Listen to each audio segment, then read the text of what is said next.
déjà, salut les copains, merci d'être là. Heu, j'ai pas vraiment de légitimité parce que j'ai pas les résultats que vous avez fait pour la plupart, mais je vais quand même essayer de vous faire un petit truc pour qu'on avance, enfin pour, 1 que vous connaissiez peut-être un peu le match-up si vous le connaissez pas, et puis peut-être voir des pistes ou des règles qu'on se fixe dans la construction de Bleu Rouge, pour être pas trop mauvais et gagner quelques tournois. Parce que c'est quand même Bleu Rouge, c'est quand même le mur pour beaucoup. Et bah, c'est bien, un de savoir le contrer, 2 de savoir comment, il fonctionne, et pour les joueurs de bleu rouge, de savoir ce qui va vous arriver dans la pomme. Donc on va essayer de travailler là-dessus. Je vous ai fait un petit support, on va en discuter, et puis, bah, ma foi, j'espère que ça va vous plaire et que ça vous donnera envie de soit de le jouer ou de mieux le contrer. Alors, hem, le bleu rouge, on est d'accord, c'est le jeu contrôle de l'Orcana. On pourrait mettre bleu-gris dans la même case, mais c'est quand même moins contrôlé. C'est un jeu, qui a pour objectif de gommer le début de game, de pas trop souffrir surtout, et de passer en mid-late game et là d'écraser les parties. Alors, c'est un deck qui, pour moi, est un quadriptyque. C'est-à-dire que c'est un deck où il va y avoir 4 branches, une branche pioche, une branche rampe, une branche gestion et une petite branche parce qu'il n'y a pas besoin de beaucoup de finish. Euh, tout le tout le sel de ce deck-là, ça va être de savoir ce que vous allez mettre dans les différentes branches de ce deck-là pour qu'il fonctionne bien et surtout qu'il s'adapte à la méta. La méta actuellement est très agressive, donc on a peut-être une branche un peu rampe qui va être un peu moins importante pour avoir un peu plus de gestion et même diminuer les finishes, voire même ajouter une composante supplémentaire au deck euh, que j'appelle le pansement ou le stop à l'hémorragie. Alors, euh, le deck a besoin de piocher. C'est vraiment le nerf de la guerre. C'est pour ça, on a le meilleur outil de pioche de tout l'Orcana, en la présence de Flaversham. On a les meilleures cartes de rampe en la présence de Voguer sur la mer Azurite, pour le bleu lumière. On a d'excellentes gestions, on a d'excellents finishes. Le problème de tout ça, c'est qu'il faut l'articuler et il faut réussir à rester en vie le temps de prendre l'ascendant. C'est pas facile, et donc c'est cet équilibrage-là qui va vous permettre de passer votre early et de gagner la partie. Alors, l'adro et le principe de la vision. Le principe de la vision, alors certains le connaissent parce que j'en ai déjà parlé, certains ne le connaissent pas ou ne l'appellent pas comme ça. L'Adro Engine, ça va être principalement Flaversham et des objets, mais également toutes les cartes qui sont des cantrips, des cartes qui, quand vous les jouez, vont aller se remplacer. En plus d'être des cantrips, la plupart de ces cartes-là vont vous permettre de regarder les cartes et de sélectionner. Ce que chez moi on appelle la vision. Flaversham, les objets, les cartes de sélection et les cartes de vision. Le moteur principal, c'est Flaversham. Flaversham, il a un gros potentiel de pioche, mais il a aussi un gros inconvénient, j'y reviendrai.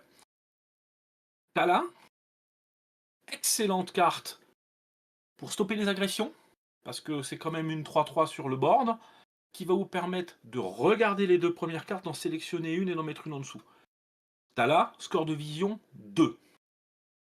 Bleu Lumière, une chanson à 4. On regarde les deux premières, la première en que la deuxième. Carte de rampe, carte de vision. Score de vision 2. Vision de l'avenir, on regarde les 5, on en prend une, score de vision 5. Pourquoi je parle de vision? Parce qu'on peut considérer qu'à partir d'un score de vision aux alentours de 30, c'est-à-dire que quand vous allez regarder une trentaine de cartes dans votre deck, il devient raisonnable de se dire je peux jouer certaines cartes en un exemplaire. Ces cartes en un exemplaire, on va le voir sur les slides d'après, ça peut être des cartes tech que vous allez rentrer dans les decks à des moments donnés de la méta. Flaversham, glace à l'eau, la combo parfaite. Le problème de Flaversham, c'est qu'il y a des moments où l'objet que vous allez devoir manger, au hasard la glace à l'eau, le bloc de glace, est plus important quasiment que le fait de piocher. Quand vous jouez contre Amber Steel Song par exemple, que de côté vous avez que des créatures à 3 de force et que vous avez votre Flower Charm qui arrive, et ben vous regardez votre bloc de glace avec un petit œil, avec une petite larme sur le coin et vous dites aïe, on a un problème. Est-ce que je vais piocher ou est-ce que je vais garder le bloc pour pouvoir gérer plus tard? La sphère de vitalité, c'est un peu pareil quand vous arrivez sur les tours clés où vous allez poser les sharks et autres saletés. Et ben, si vous enlevez la sphère de vitalité, il n'y aura plus de charge. Donc Flower Charm, excellent, on peut pas, de toute façon on peut pas s'en passer, c'est vraiment le moteur principal. Par contre, il a quand même un contre-coup qui est pas négligeable. Ça, c'est la Draw Engine et la Vision Engine. C'est le cœur du deck. Une fois qu'on a ça, le deck il va faire un truc que les autres font peu ou pas, c'est ramper. On a les meilleures cartes pour faire ça. De base dans le deck, vous allez jouer des typos, des vogués et des bleus lumière. Bleu lumière, c'est quasiment. Ça a été retiré, c'est revenu, je pense que plus personne ne les enlèvera, c'est vraiment trop fort. Ces cartes-là, elles vont vous permettre de passer le tour 3, d'arriver au tour 4. Ou, plus tard, de vous faire des coups, des sorts beaucoup plus puissants, beaucoup plus rapidement. Quand vous posez une Médusa au tour 4 ou au tour 5, bah, ça fait vachement mal, quoi. Les deux cartes que j'ai mis sur le côté, la plume en forme d'arête et le grand dragon de pierre, c'est des cartes qui vont vous permettre de vous adapter à la méta. La plume en forme d'arête, elle est très forte quand Amber Steel est très dominant, que bleu-gris est là, est vraiment là, et où Rêve Bleu tourne beaucoup. Le problème de la plume en forme d'arête, c'est qu'elle vous oblitère la main. Donc dans tous les autres match-ups, c'est très compliqué, parce que perdre une carte de sa main, c'est vraiment très embêtant. On a besoin d'avoir des cartes en main. Le grand dragon de pierre, à l'inverse, il est plus lent. Quand vous allez le poser, il ne va pas profiter tout de suite. Par contre, une fois que vous l'avez posé, vous n'ancrez plus. Vous allez poser la première petite daube que vous allez poser, un typo, ça va se transformer en encre. Vous allez tout recycler. Et à partir de là, eh ben, vous allez avoir toujours un ascendant en encre et vous allez pouvoir grossir sans ancrer de votre main. Donc vous allez tout jouer. Et là, c'est vraiment très très fort. Une carte qui est plus ciblée contre Amber Steel et contre le bleu-gris, et une carte qui est plus pour les mirrors, et accessoirement pour les jeux qui ont des gros clean boards de type rouge-violet, qui vont vous permettre de recycler tout ça. Très important, une autre façon d'aborder la rampe. On a fait 2 branches. La troisième, c'est la gestion.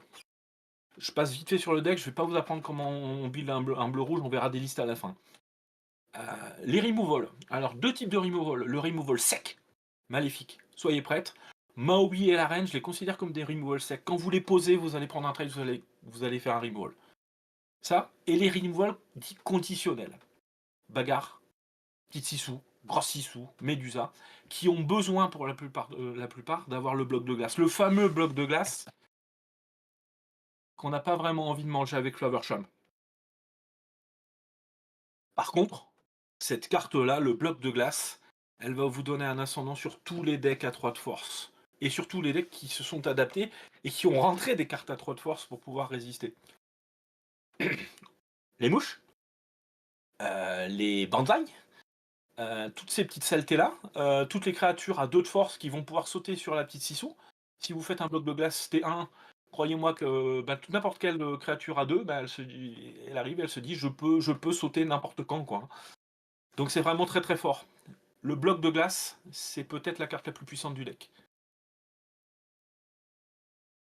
Quand je parlais tout à l'heure de stopper l'hémorragie, on a quand même, depuis le chapitre 6, un souci, c'est que énormément de decks ont de la reach. C'est-à-dire que, avant, quand vous stoppiez l'hémorragie à 14 de l'or, c'était super compliqué, sauf pour le violet qui pouvait se faire des tricks avec sa chèvre, d'aller finir.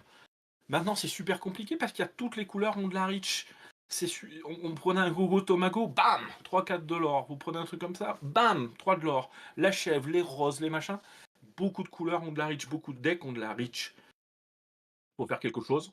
Et on a Maui Requin qui est arrivé. On a des cartes qui étaient déjà là mais qui étaient sous-exploitées. Je pense surtout à l'épée libérée qui est un peu conditionnelle mais qui quand même contre les decks aggro met un grand stop à partir du moment où vous avez repris le board. Si vous avez une épée libérée, que vous avez un Maui qui est tapé, je vois pas comment un deck aggro va pouvoir revenir. Parce qu'il va faire du lore, mais vous allez drainer. Si à côté de ça, vous avez des vides pirates ou des chapardages, un peu particulier chapardage, eh ben vous êtes très très bien. Depuis qu'on a Maui Requin, qu'on a la sphère, les tricks avec Big Pirates sont quand même vachement plus intéressants. On le verra dans les listes, on va y aller tout à l'heure, qui étaient joués au LCQ. au championnat d'Europe. La vie de pirate, Maui requin, c'est pas pour rien qu'elles y sont. Donc ça, c'est une petite parenthèse. C'est pas vraiment un finish, par contre, ça peut vous faire gratter 1, 2, 3 tours qui vont vous permettre de gagner. Et une fois qu'on a fait ça, qu'on a stoppé l'hémorragie, qu'on est en place, ben, il faut finir. Et ben, on a quand même de quoi finir. On a une des meilleures créatures, des plus gros steaks du jeu, Tamatoa, qui est intuable par le gris, qui est difficilement tuable par les autres.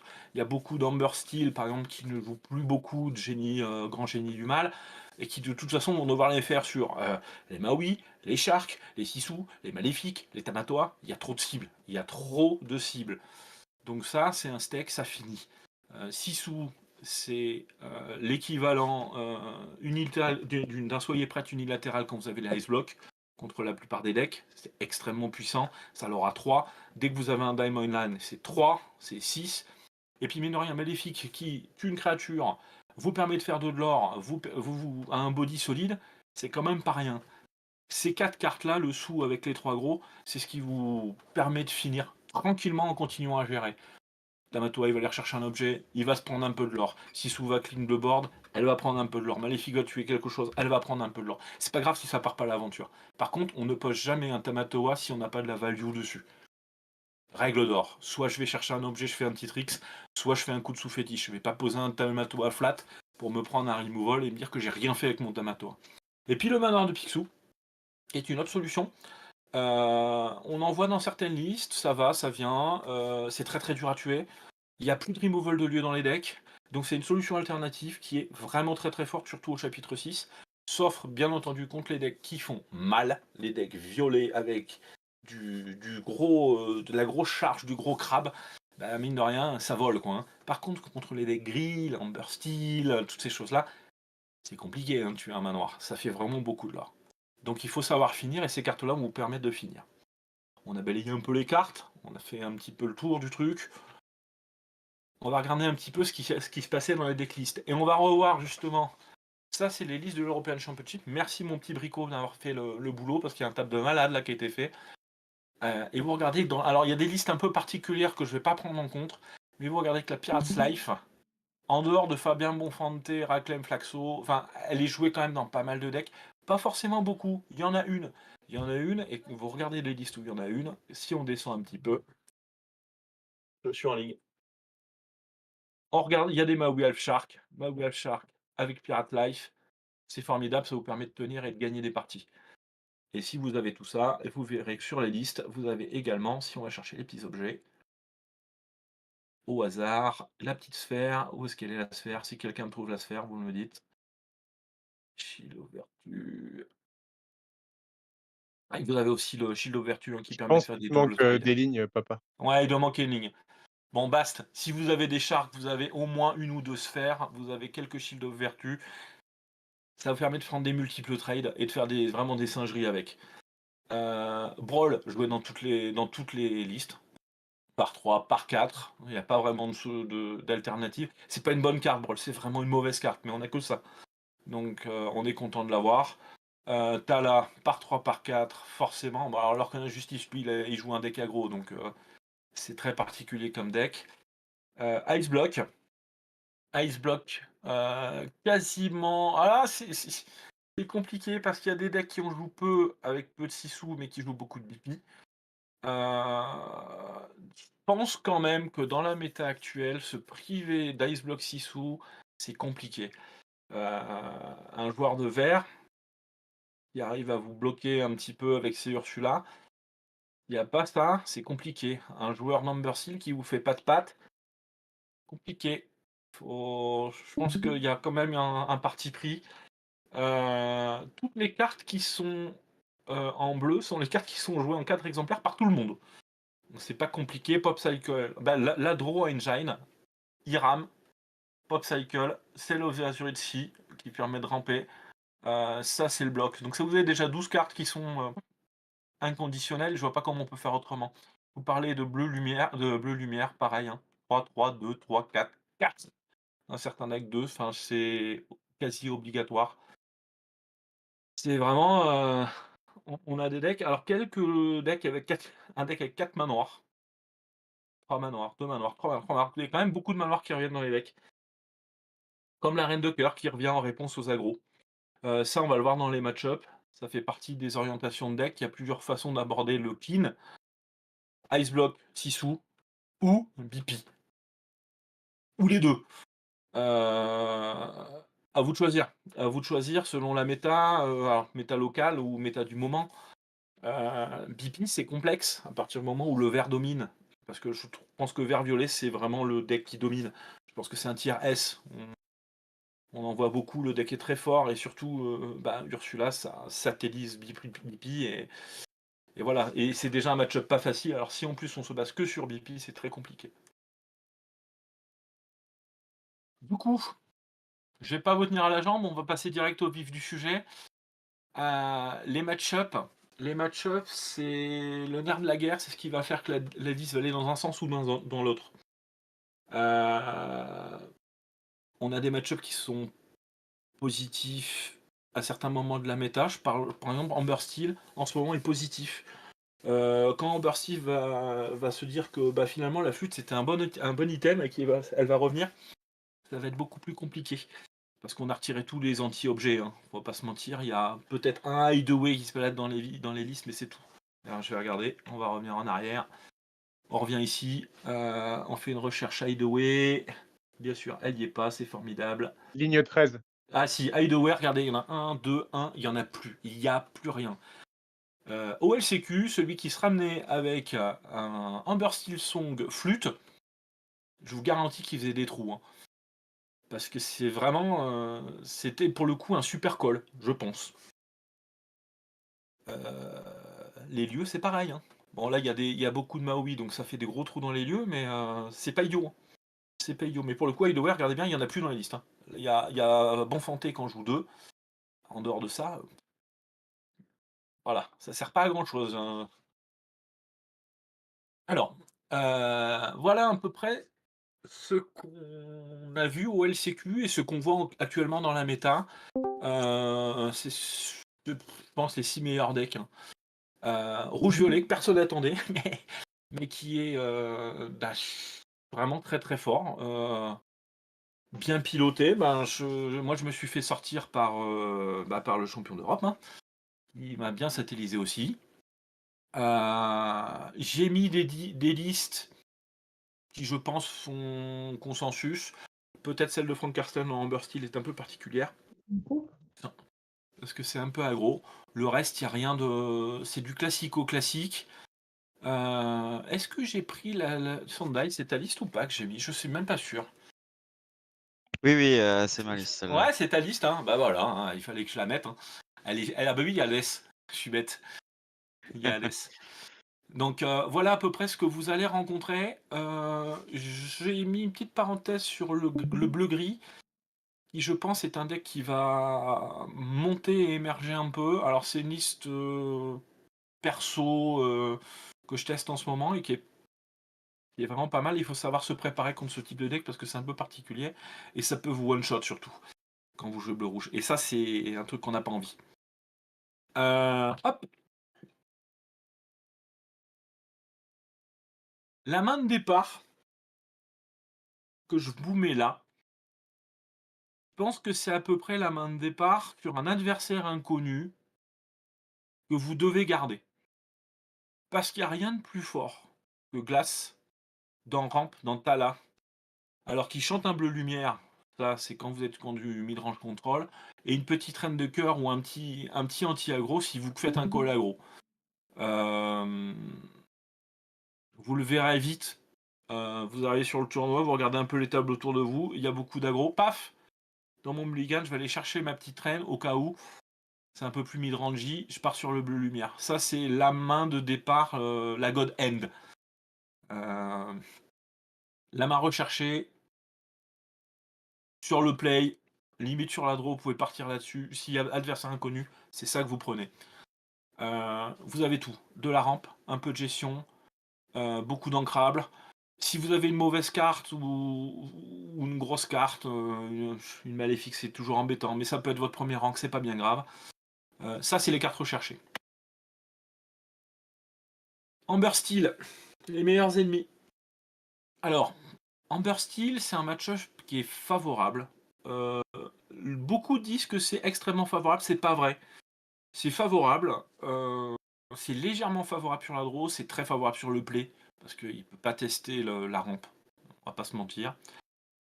2 règles importantes, le bloc de glace. Ah oui, le bloc de glace est la meilleure carte du deck contre Amber Steel. Il y a énormément de cibles à Amber Steel dont vous devez baisser la force parce qu'il s'est adapté à bleu-rouge. Kaloun. Smee. Éventuellement, Lorenz, qu'on peut baisser une fois pour aller lui claquer une Médusa. 2 fois, alors là c'est la fête, hein, on le fait sauter comme on veut. Mais on casse pas un bloc de glace contre Amber Steel. À moins d'en être vraiment obligé.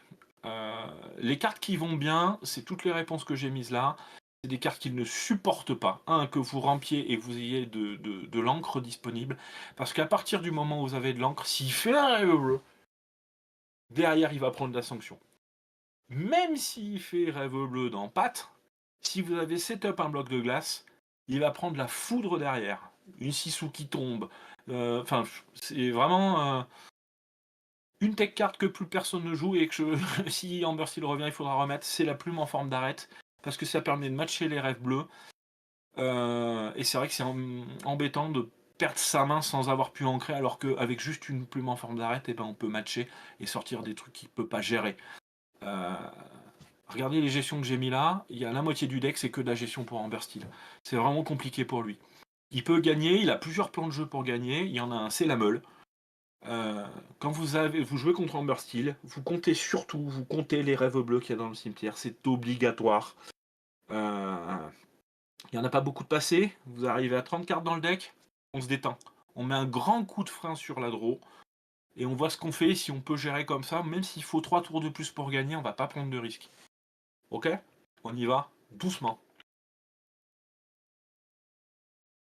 La main de départ, alors attention, hein. Tout ce que je vais vous dire à partir de là, c'est ce que moi je joue. J'ai pas la science infuse, j'ai pas fait de statistiques au-delà. C'est avec les mains avec lesquelles je me sens confortable quand je joue contre Amber Steel. C'est des mains génériques avec des cartes génériques, j'ai pas mis de grosses cartes tech en dehors de la plume en forme d'arête. Je pense que tous les bleus rouges jouent ça. C'est juste l'assaisonnement qui va changer. Sur la draw, c'est pas mal de garder un petit bloc de glace. Parce que c'est un joli T1, éventuellement. Et que je l'ai mis, une reine de cœur. Et ben autour d'eux, avec un bloc de glace, si jamais il y a une petite Cendrillon aventureuse, au tour 3, un petit Smee qui se dit qu'il peut aller prendre 2 points de l'or sans se faire punir, et ben il va se prendre une reine de cœur et ben il va pas être heureux. La bagarre, ça va vous permettre de casser les Ariel et autres saletés qui chantent. Le deck ne doit pas chanter avant que vous ayez un petit peu d'encre sur le board. Il faut vraiment l'empêcher de chanter. Et il faut surtout pas se dire, je vais le laisser se développer, je vais lui faire un grand bibi. Ça marchera pas. Ça marchera pas. Un Amber Steel, à partir du moment où il a 4-5 bestioles sur le board, il va vous poser un pat, il va vous commencer à vous gérer un peu, et vous allez voir qu'il va gratter, et vous ne saurez plus l'arrêter. Il faut pas laisser l'Amber Steel prendre du board. Donc, on va jouer des Maui en réponse, on va jouer des raids de cœur, on va jouer des bagarres. On va pas forcément compter sur un mass removal. Il faut essayer de limiter l'hémorragie pour, une fois que vous êtes à 7, 8, 9 encres, là vous allez arracher le board. Sur le play, de toute façon, vous êtes bien favorable, vous êtes bien tranquille, il va rien faire pour vous gêner. Vous allez faire une pop cycle, vous allez faire votre voguer ou votre typo, vous allez poser votre tala, et à partir de là, bonne chance. Parce que il peut vous la tuer, votre tala, c'est pas grave, vous aurez l'encre. Le Flavorsham, éventuellement, va vous piocher une carte sur la pop cycle. Vous êtes pas mal, hein. Vous êtes pas mal. Il y a des joueurs d'Amber Steel dans le. Oui, j'en connais. Il y a Lucas qui est là. Non. Hop. Allez, je le remets comme ça. Hop. On a qui en Amber Steel dans la salle? On a Lucas, on a Kazé qui joue un peu. Moi, je joue en Steel, mais bon, je sais pas si ça compte vraiment, ça fait depuis une semaine. Bah si, ça compte, ça compte. Il y en a qui jouent, mais ils sont pas là.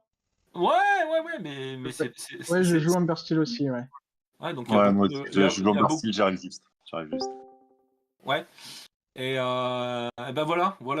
Si vous voulez discuter un petit peu de ses mains de départ et de ses moves, dites-moi ce que vous en pensez en tant que joueur Number Steel. Si le mec vous révèle sa main, quel est votre état d'esprit à l'instant T?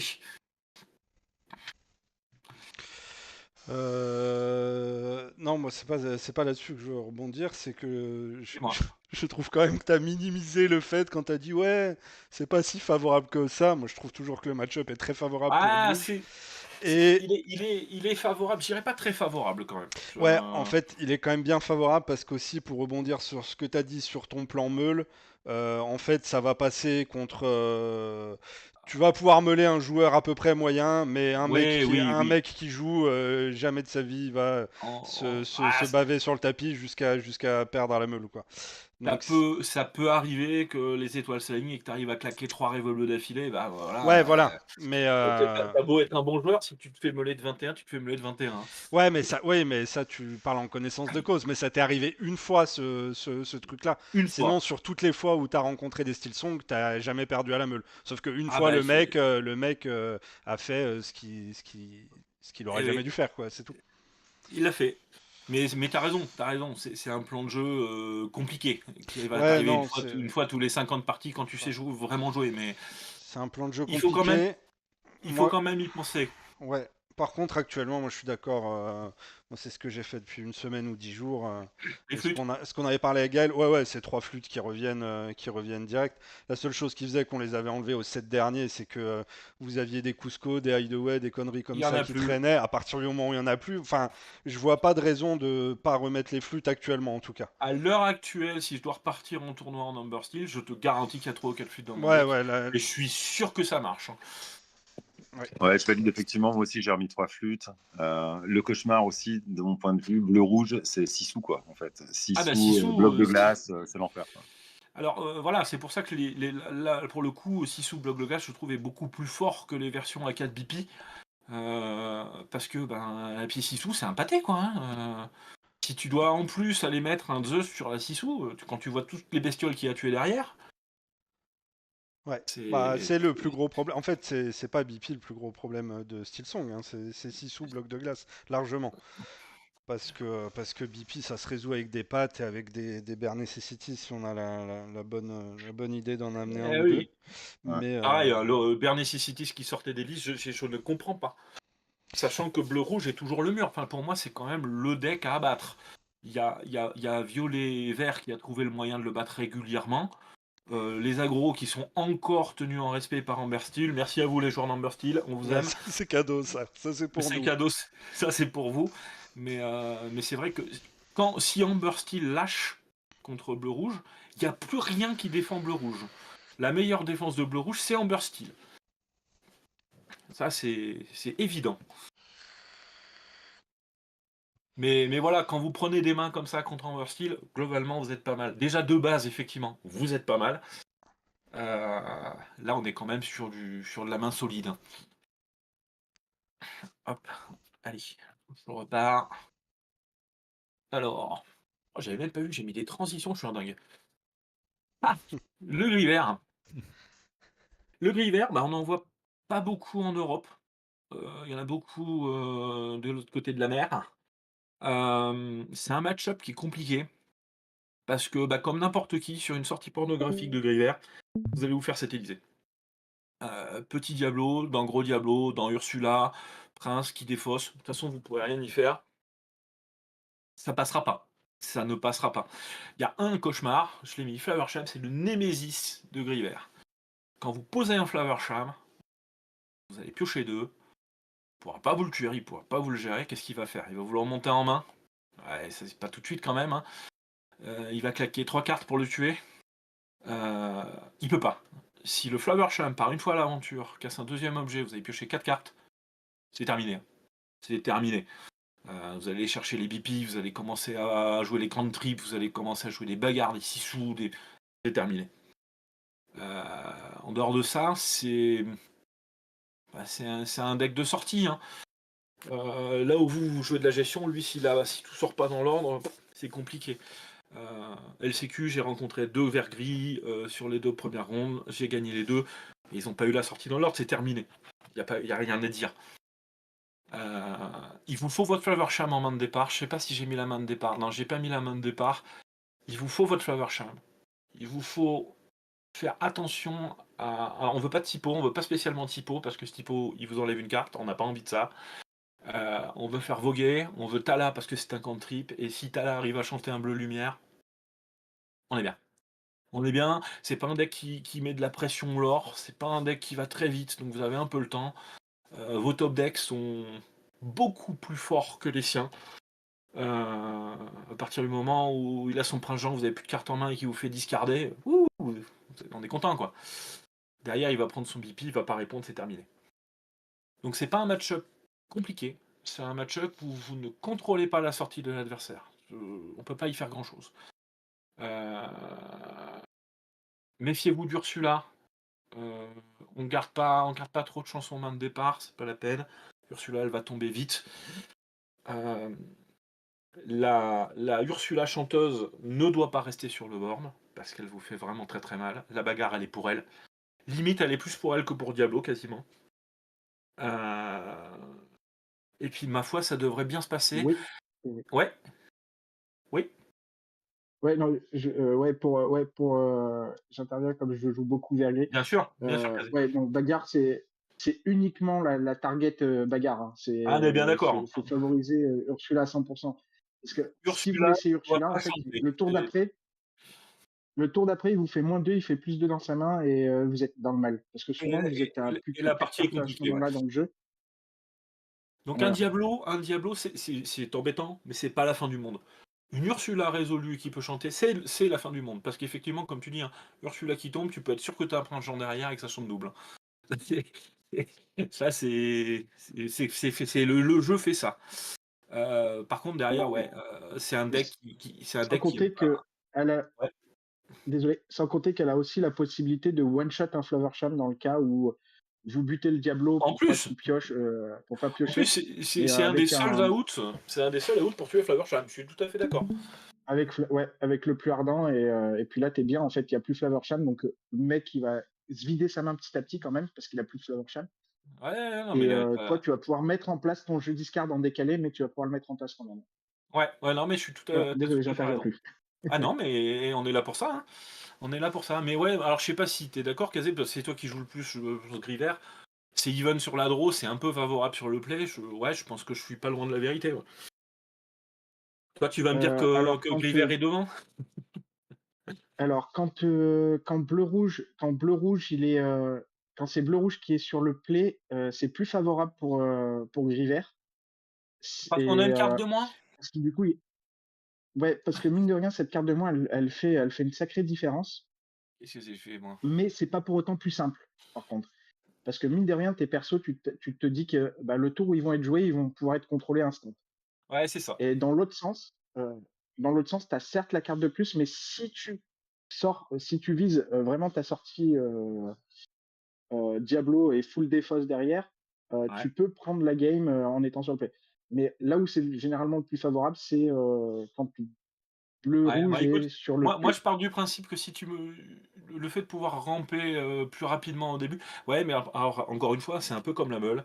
Il y a beaucoup de joueurs de bleu-rouge qui vont gerber leurs mains, qui vont essayer de ramper, qui vont aller trop vite en fait, et rester à 2-3 cartes en main et qui vont se la faire vider d'un coup.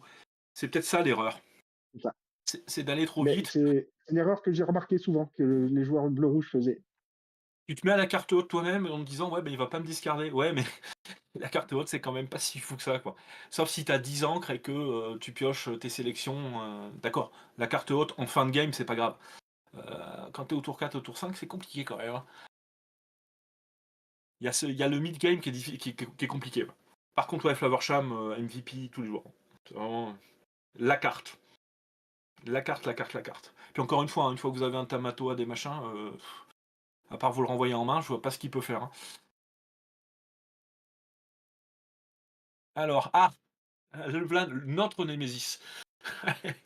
Celui-ci, par contre, on est très défavorable. On est défavorable. Quoi qu'il arrive, on sera défavorable sur ce deck-là. Ce deck-là est fait pour nous battre, pour ainsi dire. Le chapitre 6 a ramené quand même quelques belles purges en la présence de Gogo Tomago et de Prince Philippe, alors qu'on voit pas encore dans toutes les listes, mais à mon avis, il va y en avoir de plus en plus. Prince Philippe contre Bleu Rouge, c'est de l'or garanti. Minimum. Pas compliqué, il n'y a rien qui le touche. On peut pas le cibler. Sissou passe pas à travers. Gros Sissou passe pas à travers. C'est que Bipi. Cette carte-là me fait faire des cauchemars. Gogo Tomago, pareil. Vous avez plus le droit. Depuis qu'il y a cette carte, en fait, vous avez interdiction de faire des trades favorables. Je prends une mime avec mon Maui. Je suis super content. Il a pris que 4 dégâts. Ouais, non. Bah non. Vous pouvez plus faire ça. C'est terminé. Vous êtes obligé de faire des glaces à l'eau. Bientôt, on va jouer des Baymax pour aller le soigner. C'est terrible. Cette carte-là, elle enfonce complètement Bleu Rouge. Quand je vous parlais de l'or de Reach, cette carte-là apporte les quelques points de l'or qui peuvent manquer. Alors, si en plus il y a des chèvres, il y a des roses, il y a tout ce que vous voulez. Il y a tout le package de Reach dans le deck. Donc, en fait, on souffre au début parce qu'on va se prendre des ondins et des trucs, plein de petites créatures auxquelles on ne sait pas répondre forcément rapidement. On va se prendre le petit ward qui va bien du Prince Philippe. On va se faire défausser nos chansons, nos BP par la Ursula. On va se faire Gogo Tomago en late. Et il a la Reach. Si vous jouez, il y a toutes les réponses en fait. Toutes les réponses, elles sont là. Et c'est pas pour rien que si on prend les résultats de tournoi, c'est une catastrophe, les stats. Alors on a quelques cartes qui nous permettent de pas de matcher parce qu'on est toujours derrière, mais d'essayer de limiter l'hémorragie.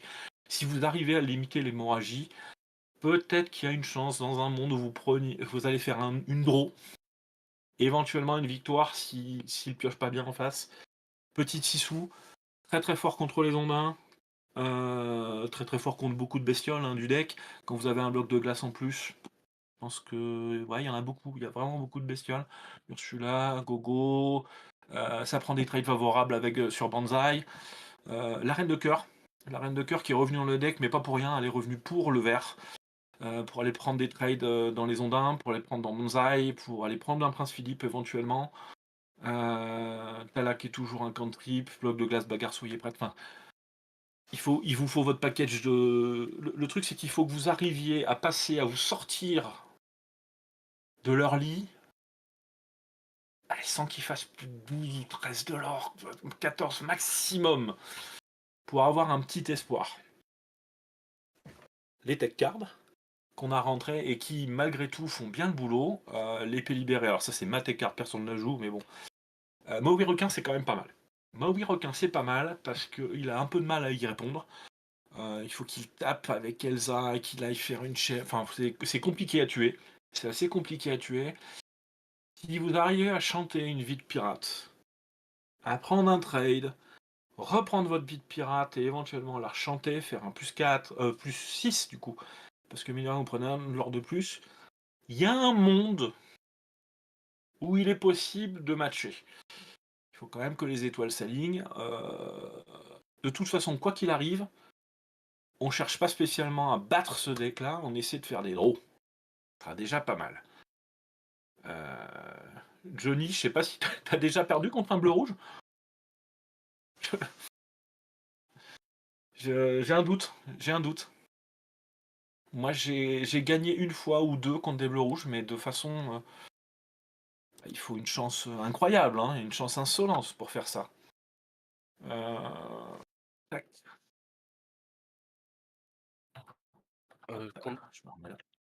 Contre ce deck-là, Ouais. ce que j'essaye de faire, moi, et sur la draw, je gagne jamais. Sur le play, j'arrive à en prendre si tour 1, c'est pas un Un ondin ondin. qui tombe. Ouais. Et en fait, ce que je cherche dans ma main, en fait, là, c'est en main de départ, dans mon mulligan, je veux bloc de glace, petite sissou, grosse Ben sissou. voilà. Et c'est Voilà. ça que je cherche. Tu cherches tes sissous parce qu'il peut pas aller les chercher. Alors si tu prends une Clarabelle sur le bloc de glace, bon bah là, Oui. tu remballes tes cartes, on est bien d'accord. Mais oui, et c'est pour ça que les reines de cœur sont pas mal, parce que ça peut les prendre un trade malgré tout tes deux. Mais t'es tellement derrière en termes de tempo. C'est compliqué. Et puis c'est un deck qui pioche presque autant que nous. Et et puis le génie, on parle pas du génie, mais Ouais, c'est clair. bah voilà quoi. Pour moi, c'est le C'est- vrai problème du deck d'ailleurs, c'est il s'épuise jamais. Et ça ne Entre s'épuise les jamais. En fait, entre la bibliothèque, les petits diablos, les génies, les lapins, les machins, ça et j'ai le envie de te dire, Chernabog, même sans bibliothèque, le simple fait de jouer le petit Diablo à 0-1 qui prend un de l'or, t'es obligé d'aller prendre un trade, il va piocher. Et le Chernabog, il va prendre un point de l'or, il va piocher. C'est terrible, c'est terrible. C'est vraiment, en fait, c'est un deck qui fait que des trades défavorables pour toi quasiment. Et c'est vraiment super pénible. Et à n'importe quel moment, un petit Diablo violet, ça prend un crabe, ça fait une bête à 3 de force, ça va te prendre une Tala, et tu te dis c'est pas possible, quoi. Et ouais, c'est non, très, très, très, très compliqué. Je pense que c'est le match-up le plus compliqué. J'ai même plus de peine à jouer contre ça que contre un vrai hyper aggro jaune-violet, où au moins tu sais que le gars il va aller tout droit, si t'arrives à stopper l'hémorragie, t'as gagné. Là, non. Tu stoppes l'hémorragie, tu te dis je vais reprendre un coup de couteau derrière, quoi. C'est vraiment. Et il a 4 cartes en main, il te regarde, il dit ouais, on recommence, hein. On continue, on continue. Le deck est vraiment redoutable. Je trouve que c'est le deck qui a eu le plus gros up sur le chapitre 6. C'est impressionnant. C'est Ouais, c'est impressionnant. Et vraiment, alors, vraiment quasiment impossible, hein. ouais, et le truc, c'est qu'en plus, maintenant, bah, les gens ne savaient pas trop bien jouer aux set d'avant, mais à force de persister, bah, ça commence à être compliqué, quoi, hein.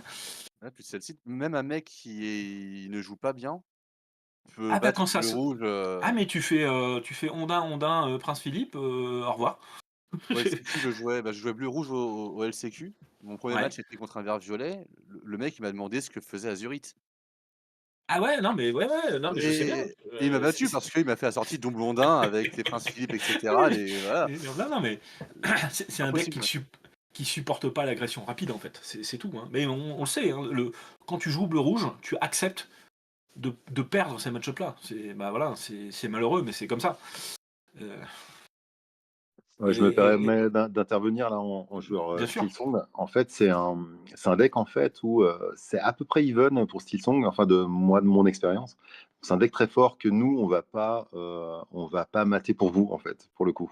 Et non, et Enfin, c'est ça en en ce qui me fait. concerne, ouais. Il est à la limite en fait de l'agro et de l'hyper agro, donc du coup il peut se battre contre Amber Steel, même si je pense qu'il est défavorable. Ouais, enfin, je trouve Mais quand même. Enfin, moi, c'est le deck que je préfère tag hein, avec Steelsong vert violet, et de loin. Enfin, je trouve pas que le deck soit forcément.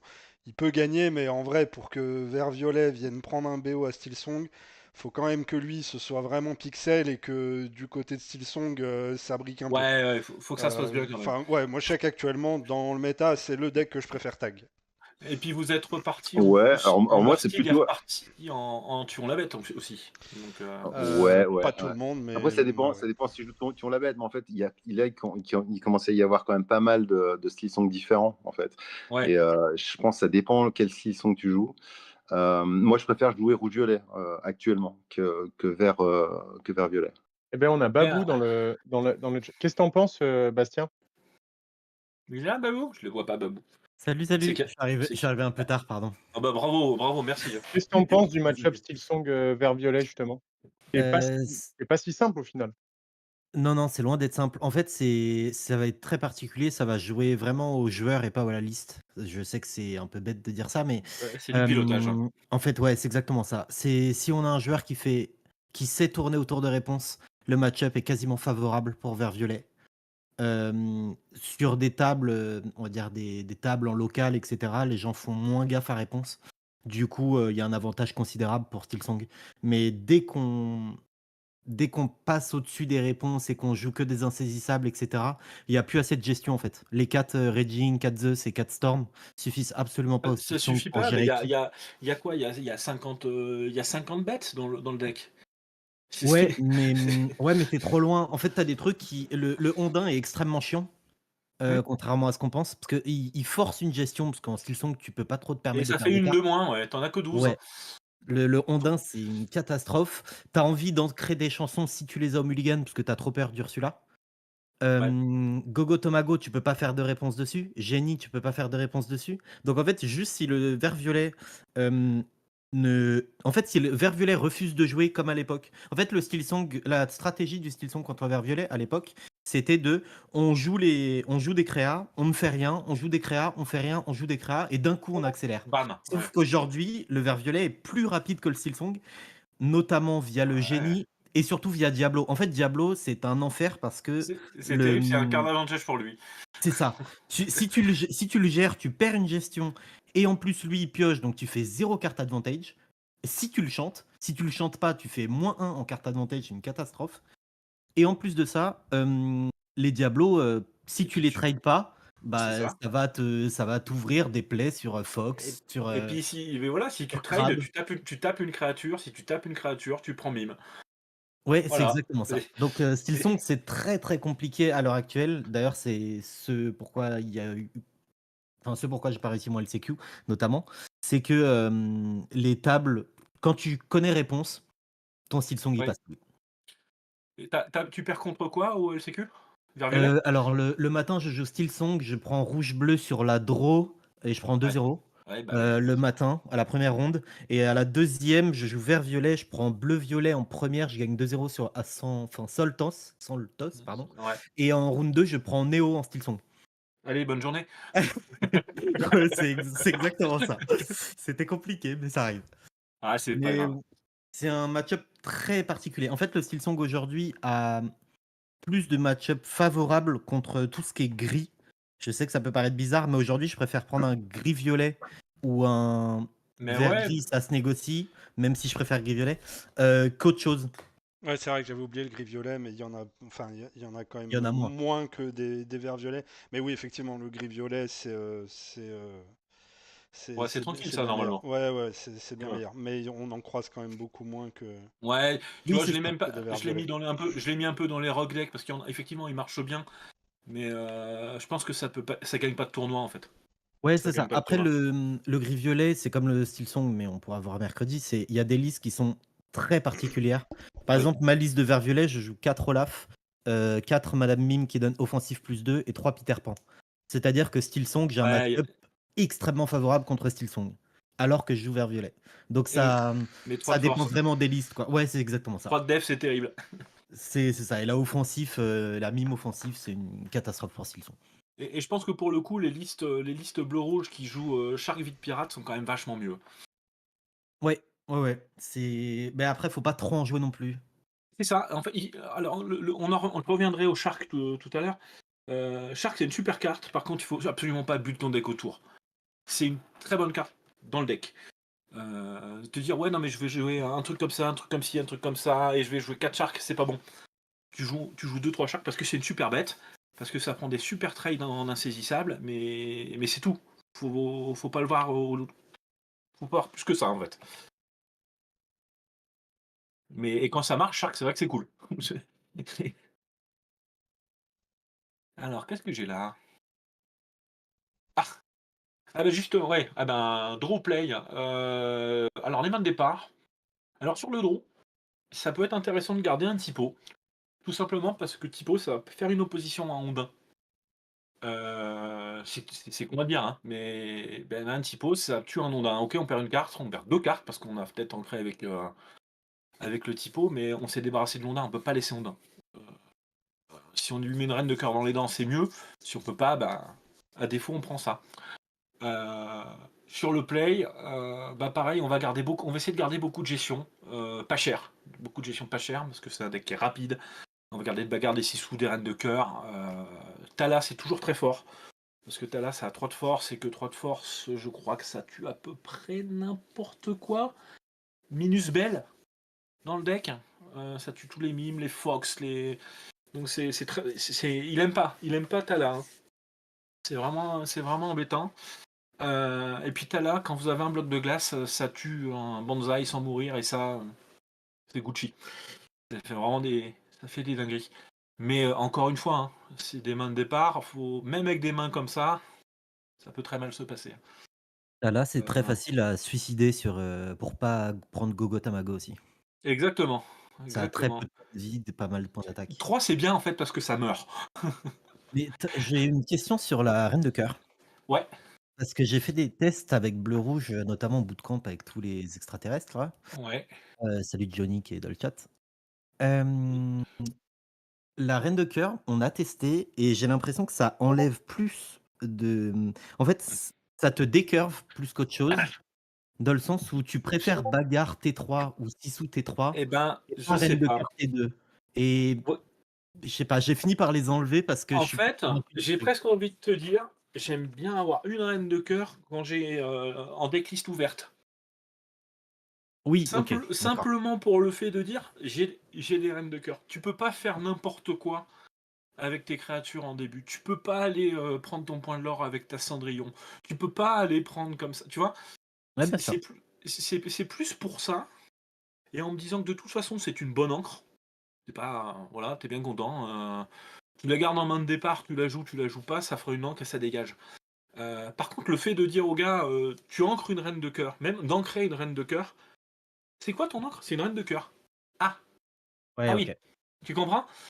Effectivement, je préfère faire poser un bloc de glace T1, faire ma rampe T2, aller faire des 6 sous ma bagarre. Mais il y a des moments, t'as même pas le temps de faire ça. Il faut stopper l'hémorragie dès le tour 2. Si tu prends un ondin et que le mec t'a fait un banzai T2, ah t'es bien. Oh comme t'es bien. Tu as 2 trades assurés, quoi. Ouais, mais Et s'il te fait la meilleure strat qu'il peut faire en tant que vert violet contre bleu rouge, c'est-à-dire il te fait pas Ondin Benzaï, il te fait Ondin double T1. bah oui, non mais oui, bah c'est un bon joueur. C'est un excellent joueur, qu'est-ce que tu veux que je te dise? Oui, bah oui. C'est un peu comme quand ils prennent 6 sous dans grosse 6 sous 2 tours après. Bon bah, c'est un excellent joueur de bleu-rouge. Oui, c'est Mais ça. ouais, ça tu peux pas le contrôler malheureusement. Mais le fait alors je dis pas d'en jouer 4 hein, des reines de cœur, hein. J'en joue 2 ou 3 en général. Donc c'est un peu une cartothèque finalement. Je vais pas spécialement mulligan dedans. Si je l'ai en main de départ contre un deck aggro, je suis content de l'avoir quand même. C'est pas fort, ça peut être ma première encre. Mais le fait de montrer une reine de cœur, c'est quand même super important. Il y a quand même, t'as beau dire ouais non mais il va pas m'en jouer d'autres, il a vu la reine de cœur. Quoi qu'il arrive, il l'a vu. Je pense que c'est important aussi. Et puis ça peut prendre des super trades. Enfin, je veux dire, le mec qui la voit pas venir, qui Amber, je pense à Amber Seal, hein, qui part à l'aventure avec la Cendrillon, l'air fringant en se disant il peut rien m'arriver, et là bam. Ouh là là. C'est voilà, ça fait. Puis ça peut mettre 2 petits points qui manquent par moment. C'est. Il manque 2 points pour tuer une grosse bête, ben tu les as là. Avec un. Je les ai pas mis là, mais avec les. Avec la sphère, ça tape à 4. Hein. Ça peut tuer quand même des grosses bêtes. Hein. Donc ouais. Et puis c'est sécurisant d'avoir ça. On en parlait avec Minato il y a pas longtemps. C'est que lui, il a jamais abandonné la reine de cœur parce que bah mine de rien, c'est sécurisant. Ça peut prendre des petits points de l'or aussi. Ouais, écoute, pourquoi pas. Mais oui, c'est pas la solution ultime à tous les problèmes. On est bien d'accord. Mais on n'a pas grand chose de mieux, en fait, si on veut faire de l'agression rapide. Ah. Ouais, alors. Rouge-violet. Je me suis emporté. J'ai mis légèrement défavorable et légèrement favorable. C'est pas vrai. Je pense que c'est défavorable et neutre, à peine neutre sur le play. Bah ça pioche autant que nous. Ça peut nous mettre une pression de dingue sur les 3 cartes que j'ai mis sur le côté. Flynn, Sissou, Rabbit, Génie, peu importe. Château, il y en a plus trop. Donc j'ai enlevé le château. Chapitre 6, c'est pas trop son moment. On peut pas faire grand chose contre ça. Tala est une carte exceptionnelle. Alors, je l'ai mis ou pas? Ouais, voilà. Tala est une carte exceptionnelle parce qu'elle va matcher Sissou. Elle va matcher Flynn. Matcher Flynn, empêcher Flynn de prendre du lore, c'est le plus important. Le reste, bah, il va prendre des points de l'or. Hein. On ne pourra rien y faire. Les Tchernabog, les machins, ça va prendre un peu de l'or. Mais par contre, ouais, le Flynn, il doit pas prendre de l'or. Une fois, 2 fois, c'est fini. Hein, vous avez perdu. Donc on a Tala qui va le matcher un peu. Il faudra le bagarre. Parce qu'il va pas faire le fou avec, il est malin. Sur la draw, si vous arrivez à ramper, Encore une fois, typo c'est pas mal parce que ça peut aller éventuellement matcher un Tchernabog. Il faut ramper dans Médusa rapide. Ça peut aller très vite Médusa. Et se dire qu'en vidant la main un peu, on peut même aller prendre une Sissou. Et ma foi se mettre pas trop mal. Maui est toujours une bonne carte contre rouge-violet. Parce qu'il faut taper fort pour tuer ces bêtes. Parce que ça prendra toujours quasiment 2 trades. Je vois difficilement comment on n'en prend pas 2 avec un Maui. Au-delà de ça, c'est une course. Et ce qu'on veut, c'est poser le sous-fétiche le plus rapidement possible sur un tour un peu mou. Et à partir du moment où le sous est là, on va passer non-stop notre temps à matcher le board. On va essayer de tout péter. Il va faire pareil, il va tout nous fracasser. Mais il faut qu'on ait assez d'encre pour pouvoir se dire ok, je vais poser ma grosse Sissou, je vais tuer une partie de son board, elle va se faire tuer de toute façon au tour d'après, elle va se prendre une Tremaine, elle va se prendre tout et n'importe quoi. Mais par contre, je vais activer mon dime, je vais faire 3 de l'or. Je vais poser une maléfique, je vais tuer une bête. Elle va mourir au tour d'après, la maléfique. Vous faites pas d'illusion, tout va mourir. Hein. Et on a pris de l'or. Les bagarres, elles vont aller partir sur toutes ces saloperies. Ces génies, ouais, forcément. Hein. Un génie, c'est une 2 pour 1. Hein. Il va piocher sa carte, il faudra faire bagarre dessus, c'est compliqué. On force pas le sous-fétiche, mais je pense que si on l'a en main de départ, ça peut être pas idiot de le garder. Parce qu'on n'en joue pas forcément beaucoup, on en joue 1 ou 2. On aura peut-être besoin de nos cartes de sélection type vision pour aller chercher autre chose que ça, une gestion, parce que ça va être Panic Button H24 contre ce deck-là, qui va un peu à la manière de Vert Violet, hein, qui va gerber du board non-stop. Hein. Il va poser des trucs tout le temps. Et on va être obligé de répondre tout le temps. Donc on n'aura pas le temps. Très compliqué comme match-up, très compliqué. Alors, dans les adaptations du deck, je pense qu'il peut être intéressant de revenir à ce que faisait Bleu-Rouge à une époque. Hein. C'est de jouer la Sissou à 3, la Hand Sissou, pour aller matcher la sienne. Et c'est pas facile pour un rouge-violet d'aller tuer une Hand Sissou, parce que lui, il a beaucoup de cartes en main, donc elle sera toujours très forte. Et ça va prendre des gros trades, ça va l'obliger à être un peu plus sur la défensive. Et puis nous, ça nous laissera le temps éventuellement d'aller faire un alter plus tard si on arrive à poser des ice blocks ou des choses comme ça. Donc je pense que ça peut être pas idiot. Cette Sissou là, d'aller la remettre dans les decks. C'est pas D'ailleurs, mauvais si tu d'ailleurs. regardes la liste de Risk Ouais. là, qui termine premier des rondes, lui, il en joue 3 ou 4. Tu vois, il a sans doute vu venir le rouge-violet. Et c'est vrai que c'est une excellente carte contre rouge-violet. Et ça te dénature pas spécialement ton deck. Voilà, il faut trouver quand même la place de la mettre, mais ça peut se faire. Je dis pas d'en jouer 4, mais si le rouge-violet redevient dominant, parce que là quand même, quand on regarde les résultats du LCQ et des championnats d'Europe, ça fait pas rigoler quand même. Hein. Donc je pense qu'il va y en avoir beaucoup plus sur les tournois, faut aussi y préparer. Et je pense que c'est une des méthodes. Après, malheureusement, c'est un match-up compliqué, et ça sera toujours un match-up compliqué. Je pense qu'il est en remettant un peu de cartes spécifiques pour le battre. Le grand dragon de pierre est très très fort, est extrêmement fort contre rouge-violet. Comme tous les match-up un petit peu late, où finalement tout ce qui va détruire avec ses pipis et ses saletés, on va les reconvertir en encre, et de l'encre on en a besoin, il nous en faut énormément. Parce qu'il va falloir faire des grands coups de dime avec des Tamatoa dans le même tour, il va falloir faire des grosses choses comme ça. Et Grand Dragon de Pierre, excellente carte aussi dans le match-up. Excellente carte dans le mirror également, puisqu'il n'y a plus de casse-objet. Donc Grand Dragon de Pierre, très bien. Encore une fois, c'est méta-dépendant. Si on joue des Grands Dragons de Pierre, ça nous sert absolument à rien contre tous les autres decks de la méta, mais c'est en fait, à l'instant T, quel est notre mur? Quel est le deck qu'on doit battre? On ne battra pas vers violet, on le sait. Je pense que le seul mur qu'il y a, c'est rouge-violet, parce que c'est le deck qui nous fait le plus mal. Qu'est-ce qu'on peut faire pour s'adapter? Grand Dragon, Sissou. C'est pas des grosses concessions, et je pense que ça peut vachement améliorer le match-up. On a encore de tests, donc je dirai ça bientôt. Hein. Sur le play, sur le play, il faut ramper. Et Flower Sham ne vous servira probablement qu'une fois. Mais il va vous le falloir, de toute façon. Pour le reste, il n'y a pas grand-chose à dire. Hein. C'est voilà, un early dime, c'est très bien pour vous. Si vous arrivez à tenir le board, je pense que ça peut se gagner. D'ailleurs, j'aurais pu gagner si j'avais eu un tout petit peu plus de chance. Parce que j'ai posé un dime T5. Et que derrière, j'ai fait un gros BP, j'ai nettoyé le board, et puis j'ai posé Tamatoa, et je suis monté à 19. J'ai pas eu le dernier objet, j'ai pas pu battre Domingo. Dommage. Mais c'est passé à rien, quoi. Donc early dime, c'est la solution.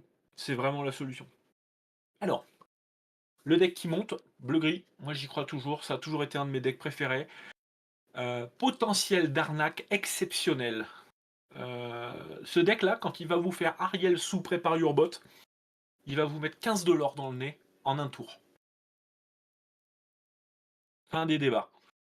A contrario, vous lui faites un BP, ouf, il a du mal à revenir. Encore une fois, ce deck-là, un petit peu comme Humber Steel, nous protège un peu parce que c'est un deck qui est quand même pas mauvais hein, contre tous les decks aggro. Il est même plutôt bon. Je pense qu'il va monter un peu en termes de représentation. On est favorable dessus, mais on n'est pas non plus... voilà, potentiel d'arnaque. Il y a vraiment un gros potentiel d'arnaque. Faut bien se méfier de ce deck-là. Quand il commence à mettre une ou deux plumes et qu'il commence à vous faire des rêves bleus, qu'il encre 3 fois par tour, là vous pouvez commencer à transpirer. Hein. C'est pas bon signe. Exactement. Si je rebondis un peu, je trouve Oui. qu'avec moi qui joue bleu-gris, hein, que ça. Ouais, tout à fait. Ouais, oui. T'as raison. En fait, depuis qu'ils ont retiré les plumes, les rouges-bleus, Bien sûr. ben, du coup, tu peux en créer comme un fou et c'est vrai qu'avec le Prepare Your Bot et le Dime, j'en vole un paquet, alors qu'avant, c'était match-up assez défavorable Voilà, c'est pas et ça. maintenant, qu'en tu es fait, on bien est even, hein. plus. Ouais, on est plus préparé à gérer ça. D'autant quand les BP sont revenus, mais il y en avait très très peu. Hein. Les BP étaient quasiment sortis des decks. Il y en avait un ou deux dans les decks. Ariel, c'est posé. Enfin, je veux dire, c'est posé. Hein. Et il y a C'est plus un de pot. hideaway aussi, hein. Donc Et il y a forcément, tu plus. les poses, et Et c'est là. C'est posé. C'est tout. Donc ouais. C'est heureusement, c'est compliqué pour Bleu Gris contre d'autres match-up. Je veux bah, dire, contre vert-violet, tu passes pas. contre Vert Violet, c'est compliqué. Et puis je veux dire, les decks qui te sortent double Daisy, c'est compliqué à gérer aussi. Hein. Ouais, violet-rouge, c'est compliqué aussi. Il y a beaucoup de decks Ouais. actuellement. Il n'y a pas de. Il n'y a pas de deck autoroute à part les decks hyper aggro que t'exploses, mais c'est normal. Mais et puis tous les decks où quand tu fais clochette grab, bon bah voilà, hein, t'imploses le board. Ouais, Mais je pense que c'est un deck qui est un peu sous-coté, mais qui a un gros potentiel. Il faut qu'on s'en méfie parce que ça va très très vite. Hein. Il suffit qu'il y ait un SMIC à Iloré une ou deux fois, deux trois petites conneries, il est fait 6, 8 de l'or, une Ariel qui est setup, le tour d'après, c'est garanti, vous allez prendre vos 15. Hein. Donc attends. c'est la différence, ouais. C'est qu'avant, il fallait aller jusqu'à 10 au moins pour être à portée Eh d'un ouais. truc un peu Tu fou. pars de plus loin en fait. Tu Et pars de là, plus loin. maintenant, avec le Prepare Your Bot, bon, tu joues qu'un dans les listes, hein. T'en joues C'est un. un, T'en joues un. il finit souvent en encre, bah, qui finit en encre dans tous les autres match-up, en fait, quasiment. Bah oui, bien sûr. Mais il est là pour bleu-rouge. Il est là que pour Donc, bleu. donc les joueurs de bleu-rouge, faites gaffe à ça. Quand les pièces commencent à s'assembler, ça peut aller très très vite. Donc, c'est pas idiot d'essayer de clean le board très rapidement, même s'il n'y a pas grand-chose. Et éventuellement, s'il y a des vides pirates, eh ben, s'il faut un moment la hardcast, on la hardcast. C'est pas grave. On gère le board et on la hardcast. Et puis on essaie de tenir un peu le... Il faut le tenir sous les 6-8 pour essayer de finir rapidement derrière. Après, ces Tamatoa, on les gère facilement, on a nos maléfiques, on a voilà, nos gestions sont plus fortes que les siennes. Ça, par contre, il n'y a pas photo. Nos top decks sont sans doute meilleurs, il joue beaucoup de mauvaises cartes comme nous pour faire marcher son truc. Mais lui, il a 8 cailloux, quoi. Et 8 cailloux, c'est fort. Donc, Rien de spécial, il n'y a pas de main spécifique à garder. Gardez votre rampe, il faut ramper en fait, il faut de l'encre. Il faut que comme, pour Amber Steel, au moment où il va se dire: «Je vais faire rêve bleu», il se dise: «Aïe, ouais mais il a de l'encre en face, il va me faire des gros trucs en fait avec son rêve bleu». Il faut réussir à matcher un peu l'encre. Vous la matcherez pas parce que vous n'avez pas les plumes et que lui il va aller plus vite, mais essayez de ramper au plus vite, quitte à prendre peut-être un peu de l'or au début et faire le BP, mais il faut pouvoir répondre en fait, il faut pouvoir répondre. Il va être à 15 d'encre, il faut que vous en ayez 10-12. Faut essayer de matcher un peu ça. Il fait son rêve bleu, il va vous faire un pat, on serre les fesses un tour et puis après on claque le board. Il le sait, hein, il le sait, les pattes, il en joue quoi 2, 3 maximum. Ouais, c'est 2-3 en ce moment dans la liste. Voilà, faut essayer de tourner autour. On sait que ça peut arriver. Donc c'est un match favorable mais compliqué, il faut faire attention. On peut se faire arnaquer. Ouais, c'est ça. Le terme, c'est vraiment ça, tu les voles la game. Ah ouais, non, mais c'est un jeu combo. C'est quelque part, c'est un jeu combo, hein. Tout à Là fait. où tu vas aller gagner avec tes créatures sur tous les autres match-up, tu peux aussi arnaquer contre Rouge-Violet. Hein. Contre Rouge-Violet, c'est le seul plan d'ailleurs, hein, c'est d'aller Ouais, ancrer bah oui, très t'as vite, pas ouais. early dime et puis, aller sur des Ariel, des Tamatoa Bah et exactement. Ouais, tu peux early dime et puis après tu prends 3 de l'or, tu te fais Raston Burn, tu te fais 3 de l'or, tu fais Raston Burn, puis voilà quoi. Hein. mais le match-up est un peu similaire à ce que tu disais sur bleu-rouge. C'est que si le Flynn, il score 1 ou 2 fois, tu as perdu. Ah c'est fini. Ouais, c'est Tu peux fini. passer à la suivante, tu lui dis merci et puis on refait. Ah oui, parce qu'il va les gratter. Tu peux Ouais, rien y faire, c'est inexorable. non, puis la grosse Sissou enfin la Sissou moyenne là, celle qui a de la force en fonction du nombre de cartes en main, c'est une vraie play à gérer pour les Ah ouais, bleus-gris. bah c'est 4 de force, hein. 4 de défense. Et 4 puis de ça tape défense fort. et puis, si tu fais un rêve bleu, ça tape très fort donc c'est très, très chiant à tuer. Ouais. Donc tu vois, je pense que c'est. Tu vois, typiquement, la hand Sissou, elle est forte aussi contre bleu-gris. La grosse 6 la 6 x 8? La Sissou, la hand Sissou, la 3 qui a une force en fonction de la main. Oui, oui, ah ouais, celle-là elle est très forte contre bleu-gris. Très, très forte. Donc bonne petite carte. Alors, mais puis, bah, il fallait qu'on en arrive là. Hein. Le Mirror. Le Mirror, il faut juste avoir une phrase en tête. Flaversham ne doit sous aucun prétexte rester sur le board. C'est une guerre de pioche et de rampe. Flaversham, si ça draw 2 ou 3 fois, vous avez perdu. Donc au mulligan, quand vous savez que vous êtes en Mirror, c'est une bagarre ou une sissou systématiquement en main. Un Flaversham, une réponse. Allez pas me tuer un typo parce que vous voulez poser votre sissou. Hein. Non, mais c'est une hérésie. Hein. Prenez un typo, il peut vous faire 6 de l'or, c'est pas grave. Flaversham ne doit pas piocher plus de 2 cartes. Ça, c'est vraiment la clé. Grand Dragon de Pierre, ce que je disais contre Rouge-Violet. Vu qu'on va passer notre temps à clean les boards, c'est une carte qui va vous recycler toutes vos petites bêtes, même les petits typos en encre. Ça fait gagner des parties également. Parce que vous allez tout jouer. Le petit typo, il va pas ancrer, vous allez le poser, vous allez prendre un de l'or, il va mourir, vous allez l'ancrer. La petite Sissou, elle va tuer un Flaversham et puis elle va faire un point de l'or, elle se fera tuer, mais ça fera une encre. C'est pas grave, c'est pas grave. On va gratter, on va tout recycler. Super important de le faire. On ne pose jamais un Tamatoa dans le Mirror, comme j'ai dit tout à l'heure, sans faire de value. Vous avez 8 d'encre, vous posez un Tamatoa, il faut que ça vous remonte une Pops, il faut qu'il y ait un dime de setup. On pose pas un Tamatoa flat. Ça sert à rien, ça va se faire défoncer et vous allez perdre une de vos win conditions. C'est vital. C'est vital. Flaversham ne doit pas rester sur le board. C'est vraiment la seule phrase à retenir de tout ça. Flaversham est une purge. Je vous ai mis. Attention, hein. Ce sont des decks papa ours. Hein. Soyez prévenus, c'est du grand n'importe quoi. Je vous ai mis quelques DL, on va en parler. L'avantage du 7-6, c'est qu'on va pouvoir faire des listes avec très peu de non ancrables. Et donc on va pouvoir faire des mulligans agressifs. On va pouvoir chercher des cartes, relancer des trucs, il n'y a pas grand risque de brick. Et ça c'est quand même, je pense que c'était le pire ennemi du deck, comme dans Bursteel d'ailleurs. Hein. c'est qu'on pouvait brick. Là maintenant on peut plus brick, hein. Enfin faut vraiment en vouloir, hein. On joue plus les plumes en forme d'arête, qui nous permettaient d'ancrer le non ancrable, mais on n'a plus besoin de ça. Donc cette liste-là, c'est une charte contrôle. Donc, liste classique somme toute. On joue des sharks dedans, parce que shark est une bonne carte, c'est ce que je disais tout à l'heure. C'est une carte de plus qu'il faut répondre. Le gris, il va plus savoir vous donner de la tête quand vous allez poser des Maui à 5 de force, des Méduses à 4 de force, des Sharks à 5 de force, des Sisu, des Tamatoa, des Maléfiques. Le gris, il sait plus où donner de la tête, hein. Il joue que 4 Zeus quand il en joue 4, hein. Au bout d'un moment, ça va plus passer pour lui. Dans le Mirror, vous jouez quand même 2 dives.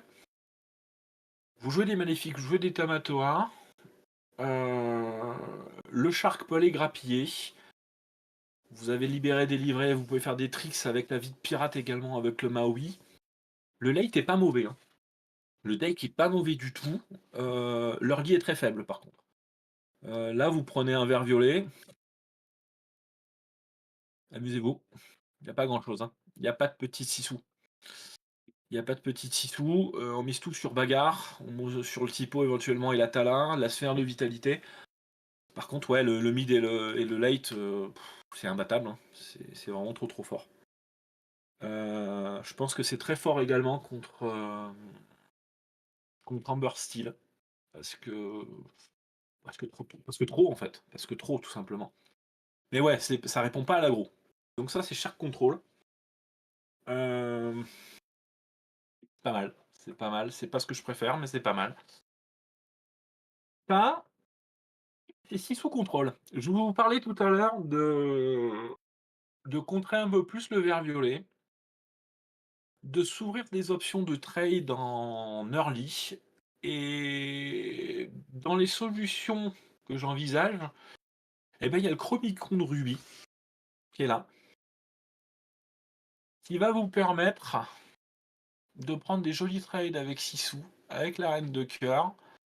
Line Sisu est là pour aller matcher le rouge-violet. Par contre, j'ai abandonné Typo. Hein, ça c'est deck du cul, je vous le garde pour la fin parce que celui-ci il est cool.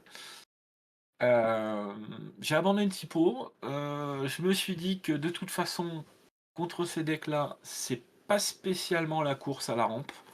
Qu'il faut qu'on ait du board, qu'on joue beaucoup de créatures, c'est pour ça qu'il y a les grands dragons de pierre.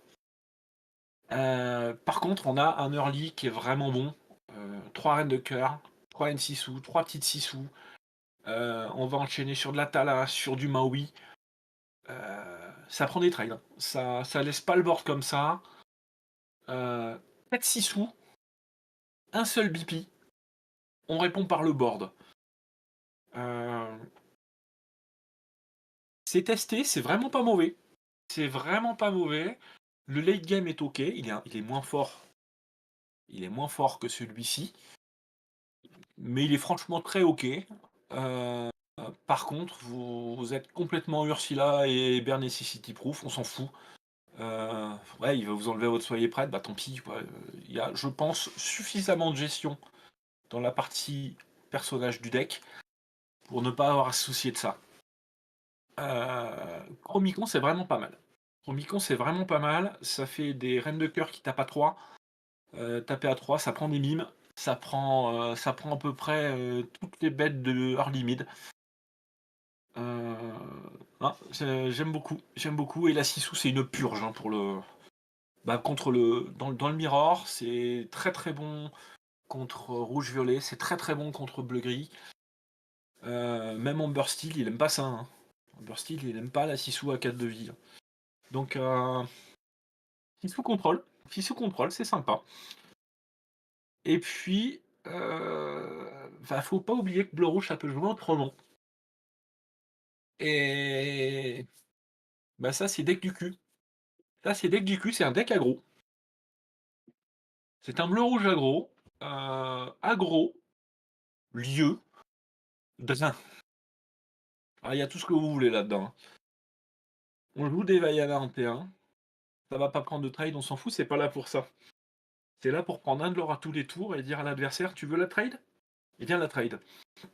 On joue que 2 typos parce qu'on n'a pas spécialement besoin de ça. On joue voguer parce que voguer c'est très très fort. Et encore une fois, on joue des Sissou, des dingos pour aller prendre du lore passif. On se permet de jouer des Jim Hawkins pour aller faire des tricks. Et je vous garantis que Jim Hawkins, quand ça arrive au T4, que ça pose un manoir, il y a quand même beaucoup de decks qui se disent que ça va pas bien se passer. Bmax pour aller faire encore une fois du lore passif, éviter les gogos, des bagarres, des sphères, des blocs. En gros, il faut que votre adversaire se dise toujours, mais qu'est-ce que je dois faire pour gérer? Parce qu'en fait, ça part de partout et dans tous les sens. Et c'est très rigolo. Je vous le conseille fortement. J'ai battu des vers violets avec ça. Je les ai bien battus. Donc ça paraît rigolo, ça paraît débile, et ça fonctionne. Ça fonctionne même plutôt pas mal. Donc c'est simplement pour vous dire que bleu-rouge, va peut-être falloir aussi qu'on apprenne à le jouer différemment à un moment, et que c'est pas uniquement de l'hyper-contrôle. Il y a moyen de faire de la value. On a de la rampe qui est excellente, on a de la belle créature qui leur pas fort, mais de la bonne créature.